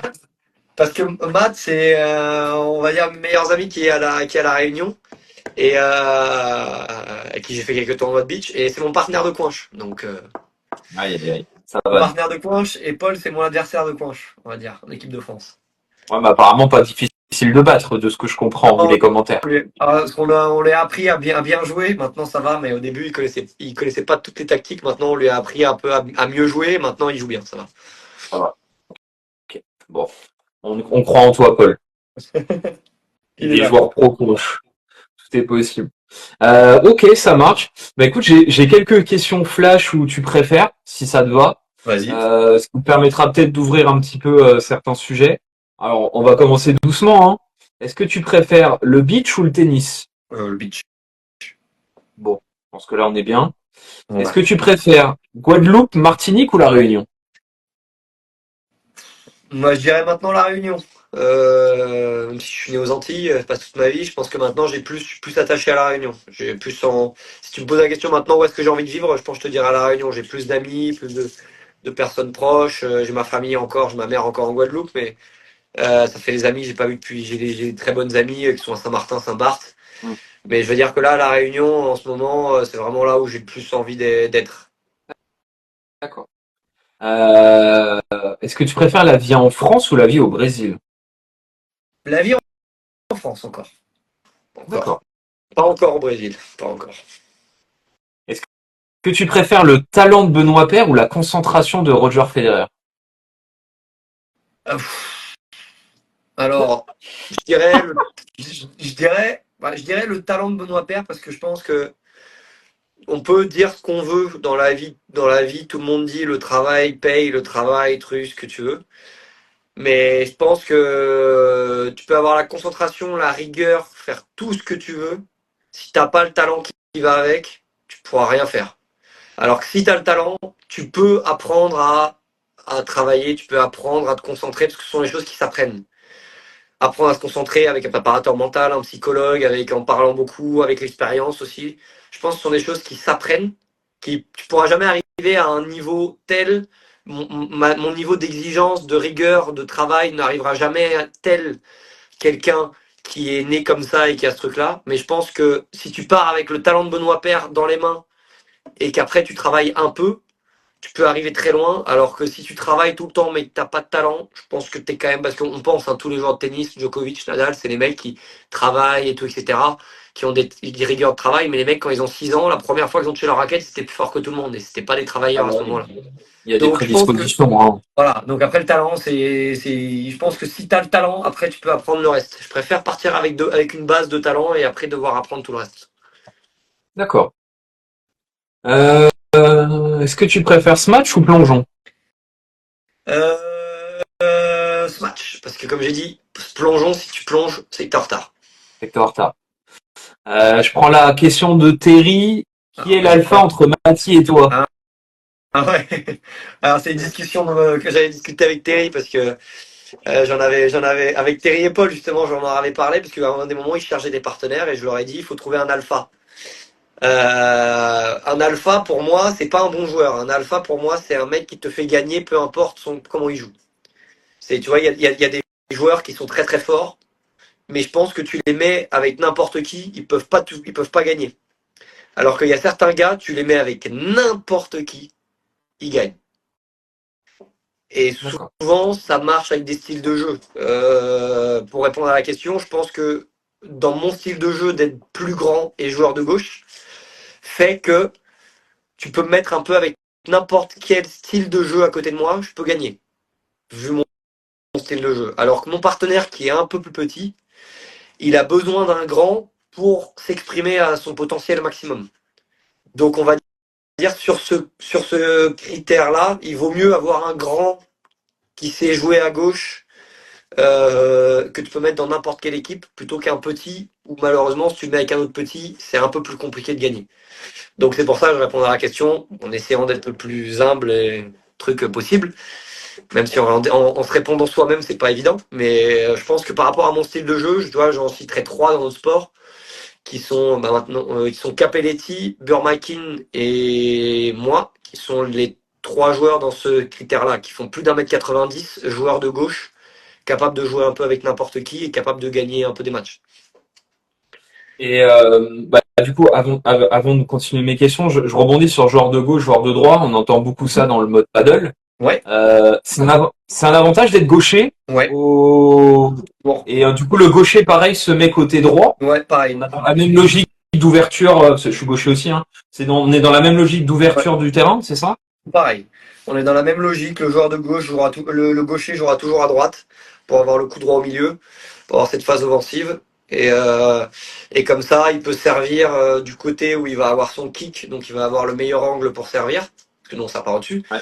Et le partenaire qui aura du coup, quand le gaucher sert de droite, il y aura le partenaire joueur de gauche droitier qui pourra venir intercepter avec son coup droit. Donc on est dans la même physionomie et effectivement, à le 100% potentiel de l'équipe maximale, elle est gaucher-droitier. Des droitiers gagneront toujours. Mais je veux dire, si tu mets le potentiel, si tu montes le curseur pour dire c'est quoi l'équipe parfaite, la plus forte de l'histoire, truc, si tu mets tous les curseurs en max, gaucher-droitier sera toujours, je pense, légèrement meilleur que droitier-droitier. Donc le gaucher est une denrée rare aussi au beach. Moins qu'au paddle. Moins qu'au paddle. C'est moins une denrée au fait du fait, c'est moins du fait tu joues avec un gaucher, t'es meilleur. Tu l'as moins quand même. Ouais, tu l'as moins. Mais tu l'as moins. Mais le potentiel 100% est quand même meilleur en, en gaucher-droitier. Ouais. Et je voulais répondre aussi du coup à la réponse qu'on m'a posée, parce qu'il y a plusieurs personnes qui m'avaient posé la question sur mon poignet. Comme ça, je vais répondre. Ouais. Et ouais, j'ai tendinite plus kyste, et donc du coup, je dois traiter ça. Et en gros, je dois me faire pas une opération, mais une ponction plus une injection, etc. Et ça me prendra 1 à 2 semaines de récup. Et après, 1 mois et demi, 2 mois de physio pour être à 100%. Mais normalement, c'est rien de grave, mais j'attends juste. Et on m'a conseillé de dormir 1 ou 2 mois avec une attelle, donc c'est pour ça que j'ai l'attelle avec moi. Mais normalement, ça devrait aller mieux. Normalement, je devrais faire ce traitement-là dans 2 semaines. Normalement, j'espère. Ok. Bah, je rebondis sur une autre question de Noah. Quel joueur sur le circuit mondial actuel a le plus de potentiel? Le plus de potentiel. Alors, le plus gros potentiel, c'est facile maintenant de le dire. Mais on a un petit jeune qui a 17 ans, qui est rentré dans le top 5 mondial la semaine dernière. Pas mal. Et qui a les qualités physiques que je disais. Il est grand, il fait plus d'1m90, il joue à gauche, il peut frapper fort. Donc lui, potentiellement, même s'il a encore 7 ans et qu'il est déjà numéro 5 mondial, il a un potentiel pour devenir plus fort. Donc il s'appelle Felipe Locke, c'est le plus gros potentiel qu'on a à l'heure actuelle. Il est déjà numéro 5 mondial. Mais si on sort du numéro 5 mondial et qu'on va sur d'autres joueurs, moi j'ai un joueur que je pense déjà depuis longtemps, même si maintenant il est un peu moins jeune. C'était Nicolo Gaspari, c'était un joueur qui est incroyablement magnifique à regarder jouer, qui a un style de jeu incroyablement beau à voir. Donc ça m'a tout de suite, quand je l'ai vu la première fois, je me suis dit mais qu'est-ce qu'il peut être fort lui avec. Le problème, lui, j'ai l'impression c'est légèrement plus mental, il avait un peu plus de mal à se mettre à fond dans le sport. Et maintenant il doit avoir 22 ans, je pense, un truc comme ça, ou 21 ans. Mais je pense que ouais, lui il a un potentiel énorme s'il arrive à le concrétiser. Ouais. Et lui il doit être 40e mondial ou 40e mondial, quelque chose comme ça. D'accord. Ok. Je note. Bon, je t'avouerai que je ne les connais pas. Pour l'instant, je plaide coupable. Je me doute, mais même beaucoup qui s'y connaissent ne peuvent ne pas connaître. Donc je t'avoue. Donc j'ai dit smash ou plongeon. Amorti ou service gagnant? Service gagnant, si tu peux faire que des services gagnants, t'as des chances d'être numéro 1 mondial à ce sport. D'accord. Il y a de l'amorti au final? Vous êtes oui, il y a beaucoup d'amorti, mais en fait, elle n'est pas gagnante. Elle est pas gagnante, ouais, c'est ça. Ouais. Elle est souvent juste pour baisser le jeu et essayer de faire en sorte que l'adversaire te donne une balle plus facile, te donne un lob et que tu puisses l'éclater derrière. Mais en général, c'est plus une phase de construction. Alors que le service gagnant, tu l'as gratos, le point il est gratos. Ça fait toujours du bien. D'ailleurs, je l'ai pas mis dans mes questions, mais il y a des radars au beach ou pas? Non. Quelques personnes ont essayé truc, mais non, on n'a rien encore. Donc je sais même pas à quelle vitesse je sers, je sais pas comment ça se passe. Non, je t'avoue, ça je sais pas. Ok. Est-ce qu'on peut imaginer un sans série en salle? Oui. Et on a eu le premier Masters Final. D'accord. Donc ils ont voulu se calquer sur le Masters avec 2 groupes de 4 équipes. Enfin, 2 groupes de 4. Du coup, nous c'est équipe, mais du coup on va dire 4 teams, donc c'était 4 joueurs. Donc ouais, avec demi-finale. Et ça s'est joué en intérieur, ça s'est joué dans un stade à Brasilia, juste à côté du stade mythique du Maracana, c'est ça, je crois. Maracana, ouais, c'est ça. Ouais. Collé au stade, c'était un stade intérieur avec et on avait tout ce tournoi là en indoor. Et moi, je ne comprends pas pourquoi on ne fait pas beaucoup plus de tournois en indoor, parce on est embêté à cause de la pluie, du vent, des conditions. Donc je ne comprends pas pourquoi on joue pas beaucoup plus de tournois en indoor. Donc un centre series en indoor, c'est totalement plausible si quelqu'un a envie d'y mettre le prix, c'est tout. Et au niveau des conditions de jeu, ça ferait vraiment totalement différent là pour le coup. C'est très différent parce qu'on a des joueurs qui sont très forts pour s'adapter aux conditions du vent Ah, parce que le et d'autres qui sont... le vent avec des Ouais, balles orange, ça doit être terrible des exactement. fois. Voilà. Et ceux qui connaissent le tennis ou le paddle Ouais, déjà ça savent va avec une voler, balle de ça tennis, doit être horrible. ceux qui connaissent avec une balle dure déjà comment ça bouge à cause du vent. Alors une balle qui fait 4 fois moins le C'est poids ça, de cette balle-là. quoi. Mm. Non, non, c'est vraiment un truc. Et il y a des joueurs qui sont spécialisés. Moi, j'étais spécialisé, ma spécialité, c'était de servir de vente d'eau, ce qui était sans doute considéré comme la chose la plus dure de ce sport. Quand il y avait beaucoup de vent, réussir à servir vente d'eau, c'est la chose que tout le monde cherche à gagner. Et j'étais réputé pour être ce critère-là et d'être le meilleur sur ce service-là. Et moi, par exemple, si on jouerait en salle, ça impacterait un petit peu mon potentiel. Je serais moins fort et d'autres joueurs seraient plus forts, je pense. D'accord. Bah, Donc, ça nivellerait un peu. ça nivellerait un petit peu plus. Ouais. Donc voilà. Si j'étais organisateur ou si j'étais même les gens qui voudraient voir jouer, je ferais tout pour qu'il y ait beaucoup plus de tournois en indoor. Donc je vais Bah, jouer surtout en indoor. qu'on pourrait aller. Si je pense à la métropole où on n'a pas des températures et des temps exceptionnels, ce serait intéressant il y a quand même pas mal de salles en France, on pourrait très bien imaginer beaucoup plus de tournois Bien en sûr. métropole là-dessus, quoi. On avait eu une salle qui s'était faite à Mougins, si je dis pas de Mougins, ouais, bêtises, je pense. Ouais, ça existe, ouais. près de Nice, Ouais. qui avait été faite, une structure qui avait été faite beach volley, beach tennis, soccer, qui avait fait, qui a fermé. Et il y en a une autre aussi à Pantin, à Paris, qui s'appelle Centre Fabrique. Ah oui, c'est vrai, Et ça, je c'est conseille vrai. pour tous ceux qui sont en métropole à Paris, pour qui veulent essayer d'aller jouer en indoor en hiver, Ah, Centre mais c'est Fabrique. peut-être aller voir à Pantin, ouais. Mm. Ouais, exactement. Et c'est super. Ils sont super sympas, super accueillants. Et ils ont, tu vois, 4 ou 5 terrains, pas plus.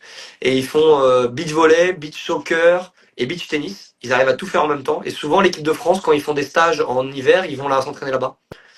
Et, D'accord. et donc, ouais, c'est tout à fait plausible. Nous, par exemple, mais après en France, ça se développe quand même. C'est bien parti pour partir sur des tournois en France l'été. Tu vois, nous, on fait tout pour que, et la fédération, je sais, essaye de faire en sorte de faire un tournoi de beach à Roland. Parce que maintenant qu'il y a Roland, un tournoi de paddle et un tournoi de beach, ils font tout pour qu'il y ait un tournoi de beach. Donc j'en avais parlé avec Moreton quand j'étais allé le voir à la FFT. Ouais. Il m'avait invité quand j'avais gagné le championnat du monde, que j'étais passé numéro 1, il m'avait invité, j'ai discuté avec lui, il était chaud. C'est quelqu'un qui a beaucoup d'énergie et qui, je veux dire, parle beaucoup, mais qui a beaucoup d'idées. Et après, il a tellement d'idées, je ne sais pas s'il peut tout mettre en place ou s'il réussit à tout mettre en place, mais il a énormément d'idées et au moins c'est positif, ça me donne envie d'y croire. Et je sais que c'est dans les tuyaux pour essayer un jour de le faire et j'espère que ça sera réussi. Et ça serait notre Graal à tous. Ah, mais un terrain de beach sur le central, c'est sûr que ça a de la gueule. C'est ça. Après, il y a déjà des terrains de beach à chaque année pendant Roland. Ouais. Il y a des terrains de beach tennis attestés qui sont faits par plusieurs joueurs de l'équipe de France. Tu vois, par exemple, on a eu Terry Bray, Paul Gotarda qui ont été là, qui ont été dans le live. Ils ont fait une ou plusieurs années ces animations-là, à faire essayer le beach chaque année. Et donc, pour tous les gens qui veulent tester là-bas, c'est parfait. C'est top. Ok. Je suis pas sûr qu'il le fasse chaque année, ça part. Ou je vois pas où il est le terrain, mais Alors, je sais pas où il est parce que je suis pas allé ouais. au terrain, mais je suis sûr et certain qu'il y en a chaque année. Ouais, je te crois. Je te crois. Non, Je suis sûr et ça certain doit que être un peu. parce qu'ils me demandent chaque année d'y aller. À chaque fois, ça tombe pendant des tournois en jouant au Brésil et que je peux pas y aller. Ok. Donc on ne verra pas Roland cette année une nouvelle fois en mai. Malheureusement, Ça va c'est être compliqué. compliqué.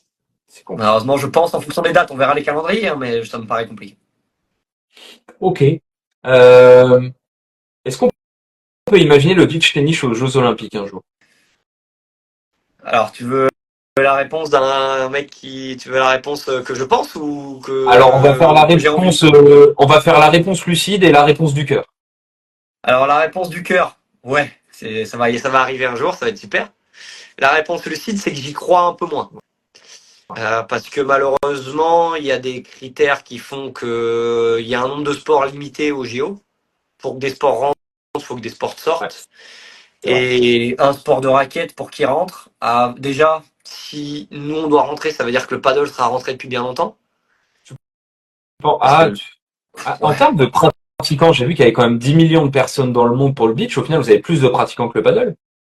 Non, je pense qu'on a, il y a, je pense qu'il y a plus de pratiquants au paddle. Ah, Je non, pense, je moi, pense, je pense. Mais j'espère, hein, je prierai tous les jours pour que ça arrive, hein. Le côté positif de notre sport et ce qui pourrait aider, c'est que nous, l'infrastructure, elle est déjà là. C'est qu'en fait, tu as juste à nous mettre sur le terrain de beach volley et on est déjà présent. bah ouais, il faudrait juste le réduire un petit peu, quoi. Non, non, non, c'est le même terrain. C'est le même terrain. La seule différence, c'est juste que le filet est plus bas. Donc en fait, ils le font déjà parce qu'ils ont déjà des filets qui s'adaptent. Parce qu'au beach volley, ils ont des hauteurs femmes et hommes. Donc en fait, le même poteau avec des hauteurs qui s'adaptent et tu Qui ne s'adapte, changes ouais. rien. Tu ne changes rien. Tu mets deux terrains de beach volley, donc tu mets deux terrains de beach tennis, c'est fini. C'est le seul truc qui me fait que je pourrais y croire à l'infrastructure.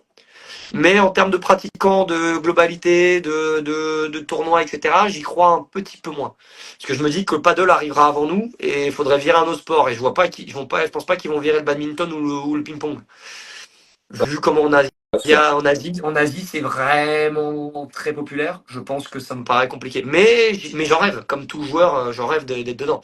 Et si un jour ça arrive et que je suis joueur ou peut-être dans l'encadrement, eh ben, je donnerai tout pour faire au mieux représenter la France dans cette compète. Ouais, c'est vrai qu'on aurait pu imaginer un petit tournoi de beach tennis en bas de la Tour Eiffel, ça aurait pu être classe cette année, ouais. L'année Oh dernière. là là, oh là là, le rêve. Le rêve de tout joueur, de toute personne qui est proche ou loin du beach tennis, c'est son rêve, ça c'est sûr. On aurait tellement revenir à cette période. C'était tellement beau Paris pendant un mois, là. C'était magnifique. Putain. Vivant à Paris depuis plus de 10 ans, je peux te dire que j'ai jamais vu Ah, Paris comme ça. ouais, Je pense qu'on verra jamais Paris comme ça. ouais, C'était une parenthèse dorée incroyable. c'est ça. Moi, je faisais partie des sceptiques avant la compète qui disaient que ça allait être une anarchie et que Pareil, ça allait être faire. Comme incroyable. je pense 95% des gens, mais ils ont fait mentir tout le monde. Et ça, franchement, je pense que j'ai jamais vu un peuple entier se remettre en question en disant 90% des gens ont assumé en disant j'ai eu tort. C'est Je ça. pensais que ça allait être un truc. Et je pense que c'est la première fois, peut-être même dans le monde ou en France en tout cas, que le 90% du peuple admet avoir commis une erreur. Je trouve ça C'est magnifique. c'est C'est vrai. vrai. C'est vrai. Ah ouais, non, c'est clair. C'est clair. Tout fonctionnait bien. Il y avait une ambiance de folie. Tout le monde était heureux. C'était le monde des bisounours pendant un Ah mois. ouais. Tout le monde C'était s'aime. magnifique. Tout le monde s'aime. Tout le monde se fait des bisous. Tout le monde aime les flics. Tout le monde aime tout le monde. C'était incroyable. C'était incroyable. Tout le monde aimait le tir à l'arc. C'était Ah, tout fou. le monde- C'est vrai. En plus, c'est très mal filmé le tir à l'arc d'ailleurs. Mais bon, ça, c'est un autre Ah ouais. sujet. Mais Ah ouais, c'était incroyable. bon, c'était après. Bon, ouais, j'ai digressé. Euh, non, petite question ouverte. Souvent, je la pose. J'en ai deux surtout. Si un jeune brésilien, on va dire d'ailleurs, qui vient te voir et qui dit, bah moi j'ai envie d'être un grand joueur de beach tennis, numéro mondial un jour. Ce serait quoi tes premiers conseils?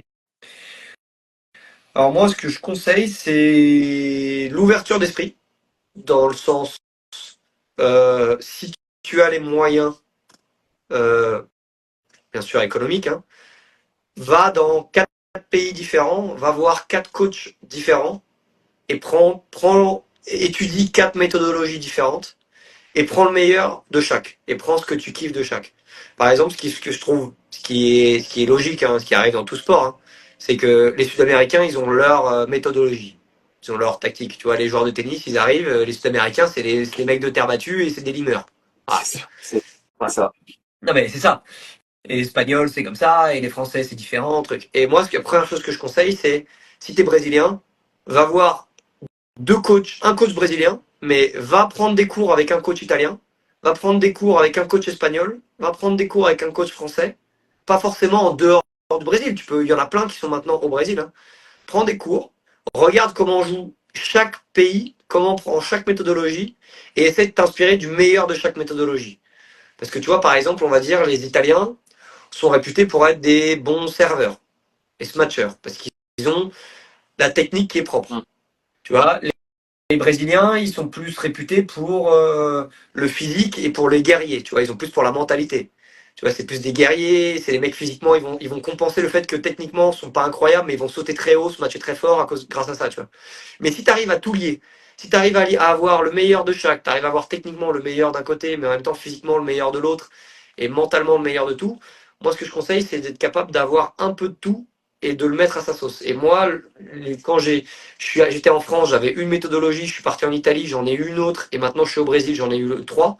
En fait, de voir ces trois méthodologies différentes m'ont fait que j'ai jamais aussi compris le beach et aimer jouer et progresser grâce à ça. Et c'est la première chose que je conseillerais, c'est s'ouvrir l'esprit au niveau de la méthodologie du maximum d'endroits possible. Et pour ça, j'ai conseillé aux tous joueurs français qui sont là et qui en sont dans le live, et ils pourront le dire, c'est qu'à tous, à mon avis, un par un, à un moment donné, je leur ai dit, va jouer avec un étranger. Arrête de jouer avec un Français, parce que tu es dans une zone de confort. Tu joues comme on t'a appris à jouer, comme il faut que tu penses qu'il faut jouer. Je dis pas que c'est pas bien ou que c'est bien. Je dis juste que si tu vas jouer avec un étranger, tu vas te forcer à jouer différemment, tu vas t'adapter à lui, et du coup tu vas te prendre un peu de mec, mais en même temps tu vas garder ce que tu as appris toi, parce que forcément tu l'as peut-être entraîné pendant des années. Ouais, c'est Et donc en naturel, fait, ouais. ce mix de tout, en fait, c'est pour moi, c'est top. Moi, quand j'ai commencé à jouer des Italiens, des Brésiliens, j'ai commencé à progresser. Dès que en fait, malheureusement, j'ai joué avec des partenaires différents que français. Alors pourtant, tu vois, Guégano et Irigaray, ils ont été tous les deux top 10. Mais j'ai commencé à progresser parce que j'ai joué avec des étrangers qui m'ont fait jouer différemment, j'ai gardé le meilleur de ce que j'avais avant et j'ai pris le meilleur de ce que j'ai connu après. Et en fait, tout ça ensemble m'a fait progresser, je trouve. C'est vraiment le meilleur conseil que je peux donner à tout le monde. T'as une bonne vision de coach quand même.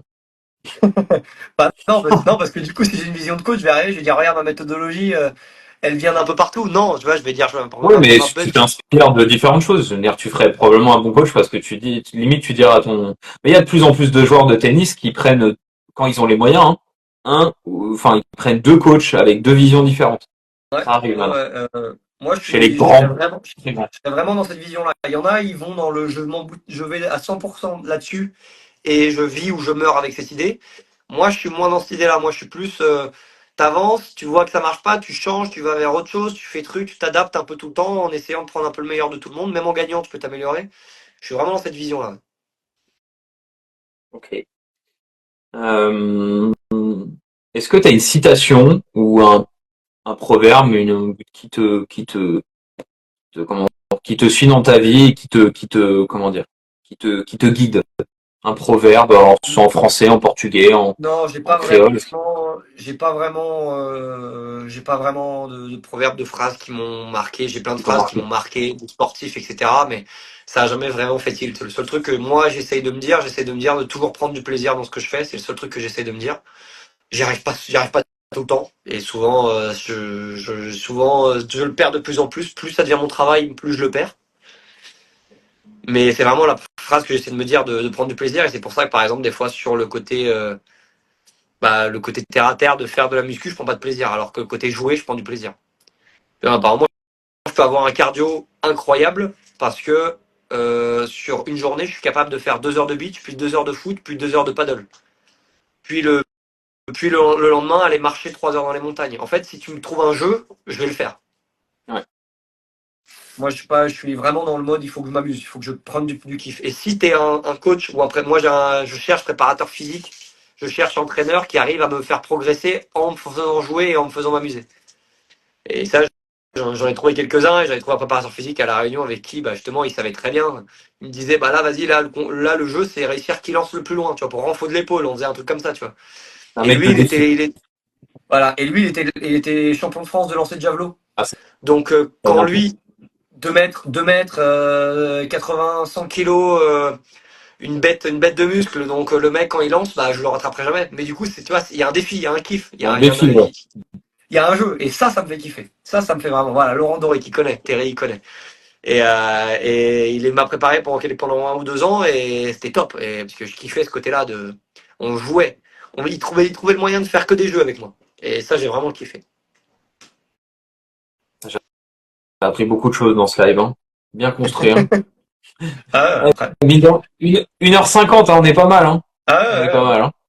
j'ai la capacité, un peu connue, à pouvoir parler un peu longtemps si on me le demande. Et tu avais déjà t'as fait des lives un peu sur Insta? Alors j'ai vu que t'avais beaucoup répondu à la télé ou à de la radio, etc. Mais des lives un peu comme ça, t'avais déjà fait ou pas? Des lives en entier, j'ai dû en faire avec des chaînes de beach, ouais. Ah, des chaînes de beach. Des lives en entier, non, pas vraiment. J'ai fait avec Émilie Lois aussi plusieurs Oui, fois. j'ai vu qu'elle t'avait invité, ouais, sur. Ouais, elle m'a invité 2 ou 3 fois avec elle. J'ai fait quelques lives. Je sais plus. Alors, je dû en faire il y a quelques temps, mais non, je fais surtout des lives en portugais du coup, par exemple, souvent.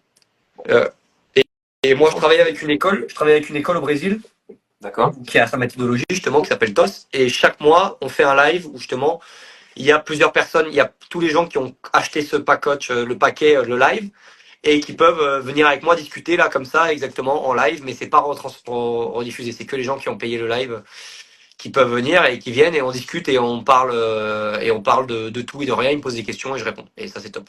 C'est sur quelle plateforme que tu fais ça? Alors, bah moi, là, je le fais sur, c'est sur Meet, Google, je sais pas, c'est ma marque directement qui Ah m'envoie oui, par d'accord. WhatsApp le lien Zoom et je fais ça. Ouais, Mais ils envoient le lien aux abonnés, ouais. ouais, ils envoient le lien aux abonnés directement. Ils ont un Telegram ou un groupe WhatsApp, je sais plus exactement. Je suis pas dedans. Je suis pas dedans parce que sinon tout le monde, si vaut mieux pas au Brésil, il vaut mieux pas leak mon numéro. Ouais, je comprends. En France, on s'en fiche, on peut donner mon numéro. Là, tu peux donner mon numéro, il y aura aucun problème. Par contre, tu donnes mon numéro au Brésil, ça sera un peu plus chiant. Non, je vais pas Non, m'amuser. mais Déjà, j'ai pas ton ah, numéro. Non, non, mais j'ai bien compris. c'est une façon de J'ai dire, bien ouais. compris. Donc, en général, on essaie de séparer, c'est un peu ça au Brésil. Ça, je comprends. Ok. Bah, je pense qu'on a fait un peu le tour. Après, je sais pas si tu avais des sujets en plus que tu voulais évoquer ou des messages particuliers. Si tu avais un dernier message, une conclusion en français, même en portugais aussi, si tu veux. Non. Euh, Et, bah, non, de spécial. Je vais dire un petit mot au Portugais aux gens s'ils sont venus, ils sont restés du début à la fin. Je vais leur dire un petit message au cas où. Ils sont courageux, s'ils sont restés. Ouais, ouais. Je pense qu'il y en a qui sont restés hein, parce qu'on est toujours autour de 30, donc je suis pas sûr qu'il y ait 30 C'est possible. Français là. Ah, eu agora vou falar português. Eu queria agradecer a todo mundo. Não sei se vocês ficaram tipo 2 horas aqui escutando, falando francês. Obrigado. Foi um grande desafio para vocês. Eu quero agradecer a todo mundo assim, e por isso. Obrigado a vocês. E agora vou acabar em francês. Très bien. Voilà. Voilà. J'ai rien compris, mais c'est fluide en tout cas. Voilà, j'ai juste remercié tout le monde et j'ai dit, vous avez fait, c'était un grand défi de rester 2 heures en portugais et bravo à vous. En gros, j'ai dit un truc comme ça, j'ai dit j'allais finir en truc. Alors J'espère attends, je que tu réponds à la leur as. dernière question.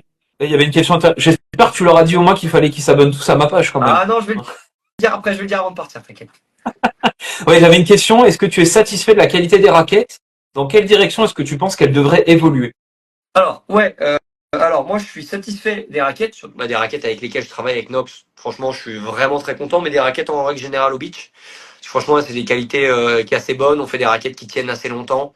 Tu vois, on ment pas sur la qualité où tu rachètes une raquette tous les 2 mois. Ouais. Tu vois, je pense que c'est vraiment ça, c'est Au cool et début, ouais. le marché a réussi à faire ça. Après, dans le sens où elle devrait évoluer, ça dépend de la vision. Si tu veux t'adapter et essayer de faire en sorte d'avoir un sport qui est plus lent et qui a plus d'échanges, tu devrais faire des raquettes plus petites, plus courtes. Parce que tu vois, c'est tout con, mais elle fait 50 cm de hauteur. Tu lui enlèves 2 cm de longueur, tu la fais à 48, Mhm. ça change tout. La raquette, tu frappes à 20 ou 30 km/h de moins. Partout, tout le temps. Et Ah donc, en ouais? fait, si tu veux, ouais, c'est énorme. 2 cm, c'est énormissime.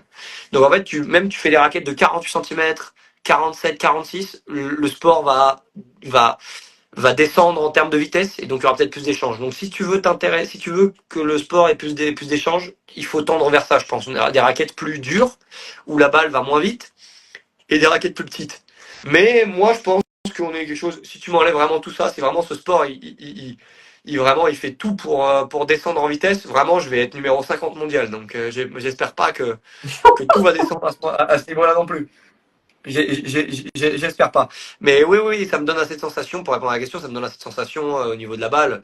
Franchement, avec des bonnes balles, parce que des fois, tu as des balles, c'est des cailloux, mais des fois, tu as des balles un peu légères, tu arrives vraiment à sentir bien la balle comme tu veux, tu peux la contrôler comme tu veux, tu peux vraiment faire tout ce que tu veux. Le seul problème qu'on a, c'est que chaque semaine, on change de balle, donc les balles sont différentes, ils connaissent ça aussi au tennis. Hein. Tu changes de chaque semaine de balle, c'est un autre sport, ça paraît être un autre sport, même si ça se voit pas, c'est vraiment un autre sport. Et il y a une petite question que je voulais répondre aussi, qui disait, il y avait Noah qui avait répondu à une question sur les études avant, j'avais lu, mais on n'avait pas répondu, juste pour répondre à ça. Vas-y. Moi j'ai réussi à lier les deux. Un moment, j'ai réussi à le sport-études, j'ai eu un peu de mal à travailler à distance. Mais si tu arrives à travailler à distance, c'est le beach tennis, comme tout sport professionnel, en fait, c'est un sport qui te donne beaucoup de temps. Les sports pro, en fait, tu t'entraînes beaucoup, mais en fait, tu as énormément de temps de off. Parce que tu t'entraînes 4 heures par jour, parce que si tu t'entraînes plus de 3-4 heures par jour, le corps, ça sert à rien, il tient pas. Donc en fait, tu peux travailler à distance par ordi, avoir des cours en distance. Nicole Nobilé, par exemple, c'est une des joueuses qui est numéro 5 mondiale à l'heure actuelle. Elle a fait 7 ans d'études en voyageant. Donc tu vois, tout est possible. C'est vraiment quelque chose qui est vraiment pas faisable, qui est vraiment pas impossible. Il faut juste réussir à avoir la motive de le faire à distance et de trouver des écoles qui permettent de le faire à distance en même temps. Donc des fois ça rallonge. Par exemple, une licence, au lieu de la faire sur 3 ans, tu dois la faire sur 4 ou sur 5 à distance. Mais est-ce que ça vaut pas le coup de faire ça plutôt que de rien faire? Et franchement, c'est vraiment quelque chose qui est positif parce que tu t'occupes pas l'esprit pendant que tu joues, quand tu es un sportif professionnel, mais tu t'occupes pas l'esprit entre les matchs, tu tournes un peu en rond et tu perds un peu sens à ce que tu fais et des fois tu perds beaucoup de niveau. Il y a beaucoup de joueurs qui ont essayé de faire des formations entre temps pendant qu'ils jouaient pour essayer de s'occuper l'esprit. Tu vois, parce que sinon tu t'ennuies et tu tournes en rond et au final t'as plus trop de motivation et si tu commences à perdre un peu des matchs et t'es pas au niveau de victoire que tu espères, bah en fait tu te rends compte que t'as rien. Et donc en fait c'est ça peut vite rentrer dans un côté dépressif. Donc avoir toujours quelque chose d'à côté qui te permet d'avoir un fil conducteur en jouant et s'entraînant, c'est vraiment quelque chose de très positif. Donc je conseille énormément. Moi j'ai eu une phase où j'apprenais les langues, tu vois, où je me suis focus à apprendre portugais, italien et ça m'a pris pas mal de temps, tu vois. Et c'est des phases comme ça. Maintenant je l'ai un peu moins, mais malheureusement moi j'ai la chance d'avoir quasiment tout le temps réussi les objectifs que je me suis fixés. Je suis numéro 1 depuis 2-3 ans, numéro 1 français depuis un moment. Je gagne pas mal de tournois. J'ai pas. Mais si tu gagnes pas assez de matchs, c'est très frustrant, très vite. Et du coup, tu t'ennuies et t'as pas le sentiment, la satisfaction du devoir accompli. Si t'as pas cette satisfaction, même dans le monde, dans la vie de tous les jours, si tu l'as pas, c'est très difficile. Mais quand on atteint tous ces objectifs, ces beaux objectifs de numéro 1 mondial, numéro 1 français, on arrive encore à se motiver et à se donner encore d'autres objectifs. C'est une phase que j'ai eue il y a à peu près un an où je m'entraînais sans avoir envie, en me disant, bah, parce que moi je suis pas, il y a des joueurs qui ont la motive en chassant les records. Tu vois, il y a des joueurs, on a un joueur qui est numéro 1, là, chaque victoire qu'il fait, il dit, voilà, +1 dans mon compteur, tu vois, parce qu'il lit, son objectif, c'est de battre les records. Moi, je suis pas un mec comme ça. Moi, mon objectif, c'est pas battre les records. Mon objectif, c'est de kiffer ce que je fais. Ouais. Et je kiffe en gagnant. Je déteste la défaite. Donc, en fait, je kiffe juste gagner. Mais j'ai aucun objectif de rester des années, gagner un nombre de tournois. Moi, j'ai aucun objectif là-dessus. Moi, j'essaie de me fixer plus sur le fait d'essayer de me focus en me disant, regarde, si tu perds, t'aimes vraiment pas ça, et si tu gagnes, tu kiffes. Donc j'essaie de me fixer un peu là-dessus, même si, voilà, je te dis, il y a un an, j'avais une grosse phase où en fait je jouais sans avoir envie de jouer parce que je prenais pas de kiff. Et ça s'était ressenti pendant 3 mois que mon partenaire, on gagnait pas un match. Et ça se voyait, on n'avait pas envie, on n'avait pas de truc. Dès qu'on a réussi à retrouver la motive, tout de suite on est reparti au plus haut niveau. Donc c'est une phase que j'ai eue, que j'ai dû apprendre. Tout le monde me disait, mais t'es fou, t'es numéro 1, t'es numéro 3 mondial, tu gagnes ta vie, tu voyages, t'es trop bien, pour comment tu peux avoir une baisse de motive? Ah bah ça, Je dis, bah ouais, bah déjà, c'est la phase publique, on va dire. déjà, je gagne pas 1 milliard d'euros par semaine. J'aimerais bien. Je Ah gagne bien bon? ma vie. J'ai déjà eu la chance. Mais le numéro 10 mondial, il gagne pas assez sa vie pour se dire je suis large, tu vois. Ouais. Donc il gagne pas assez sa vie, il gagne pas tous les matchs. Non, c'est vraiment difficile. Tu voyages, t'es vraiment tout le temps en dehors de ta famille, tu vois pas ta famille, tu vois pas tes amis, c'est vraiment trop compliqué. Je vois des gens qui disent en portugais, ils disent exactement je suis d'accord, alors qu'ils comprennent rien du tout. C'est possible. Après, il y a une communauté portugaise qui parle bien français, alors. Ouais, mais Après, c'est peut-être pas les Brésiliens, c'est peut-être les ouais, Portugais, mais ouais, je pense. Non, les Brésiliens, il y a pas beaucoup de Français là. non. Non, les Brésiliens, il y a beaucoup qui parlent. Ça vient de la Seconde Guerre. Il y a beaucoup de gens qui parlent allemand ou italien, qui Oui.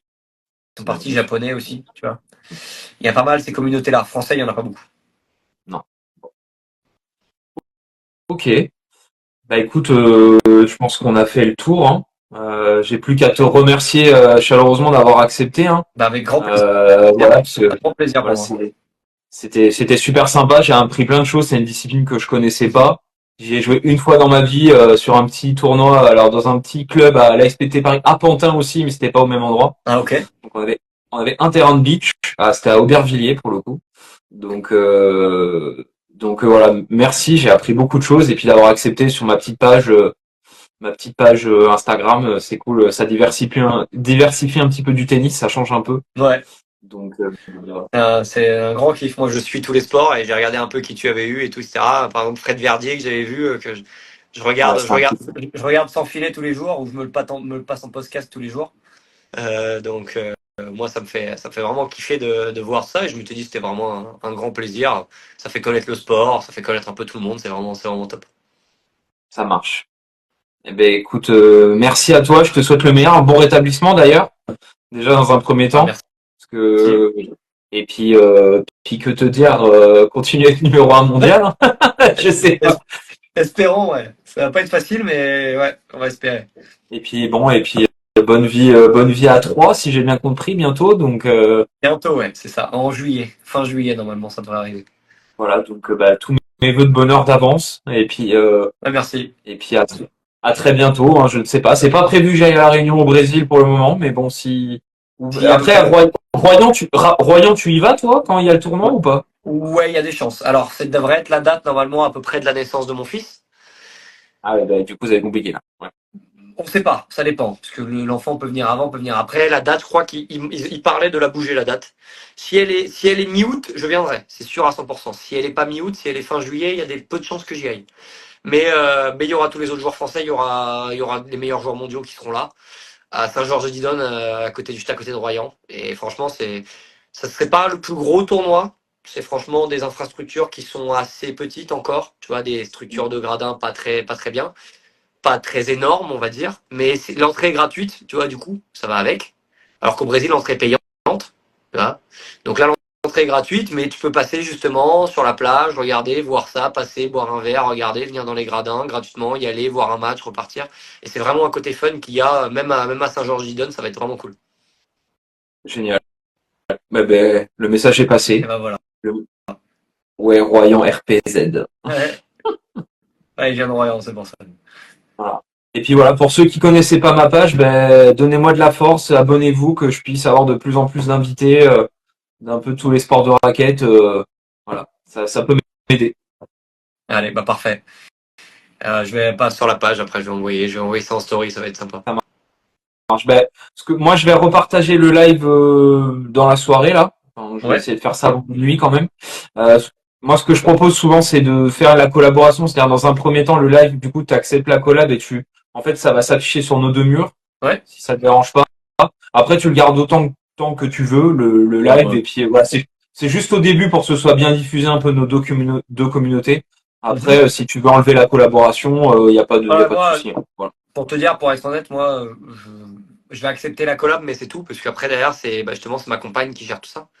Voilà. Et donc Bah, c'est plus tu elle que pourras je lui devrais dire, bah, convaincre, voilà. mais je lui Elle dirai, pourra non, mais peut-être pas y avoir des trucs. il y aura pas de souci, t'inquiète. Il y aura pas de problème. Moi, je mets aucune pression, je peux comprendre maintenant, je comprends un peu comment ça fonctionne, donc si Je ça suis peut être au tranquille. moins 2, 3 jours le temps que ça se diffuse, après qu'elle veuille l'enlever, je comprends, il n'y a pas de, On verra. je comprends. Voilà. Je vais voir avec elle, mais moi, y a pas de souci. Moi, je suis tranquillou avec ça. C'est elle qui gère un peu ça, mais je suis tranquillou, je lui dirai, il y aura pas de pression. Et On va essayer après, de si elle rester veut, par rapport à ça. si c'est elle qui gère, elle veut des extracts de l'interview, qu'elle me dise éventuellement ou que tu me dises, je peux extraire le live. Ce mine de rien, il y a quand même 2 heures de live. Si elle veut des éléments, je peux faire du montage. Voilà. On sait jamais. Je pense qu'elle est peut-être passée voir à un moment donné. Elle a pas commenté, ça je sais, mais est-ce qu'elle est passée voir? Je sais pas. Donc on verra. On verra, je vous en parlerai. Ok. Eh ben écoute, bon après-midi pour toi, hein, pour le Ouais, coup. Il est quelle heure chez toi là? 16 heures? Non, attends. 18h. 18 heures déjà. Ah, il y a que 4 heures d'écart, tu vois. Je pensais qu'il y avait un Ouais, peu plus. en ce moment, il y a que 4 heures. Des fois, il y en a 5, là, il y en a que 4. Des fois à 5, ouais, c'est vrai. Bon, bah écoute, ben, bientôt bon appétit. Hein, moi, Eh ben, j'allais me parfait. coucher. Eh ben, bonne nuit alors. Eh ben, ce fut un grand plaisir. À la prochaine. Un grand plaisir. Merci beaucoup. C'était vraiment sympa. Et puis merci à tous en tout cas pour ceux qui ont interagi. Ouais, merci à tous. Allez, ciao, ciao alors. À bientôt. Ciao.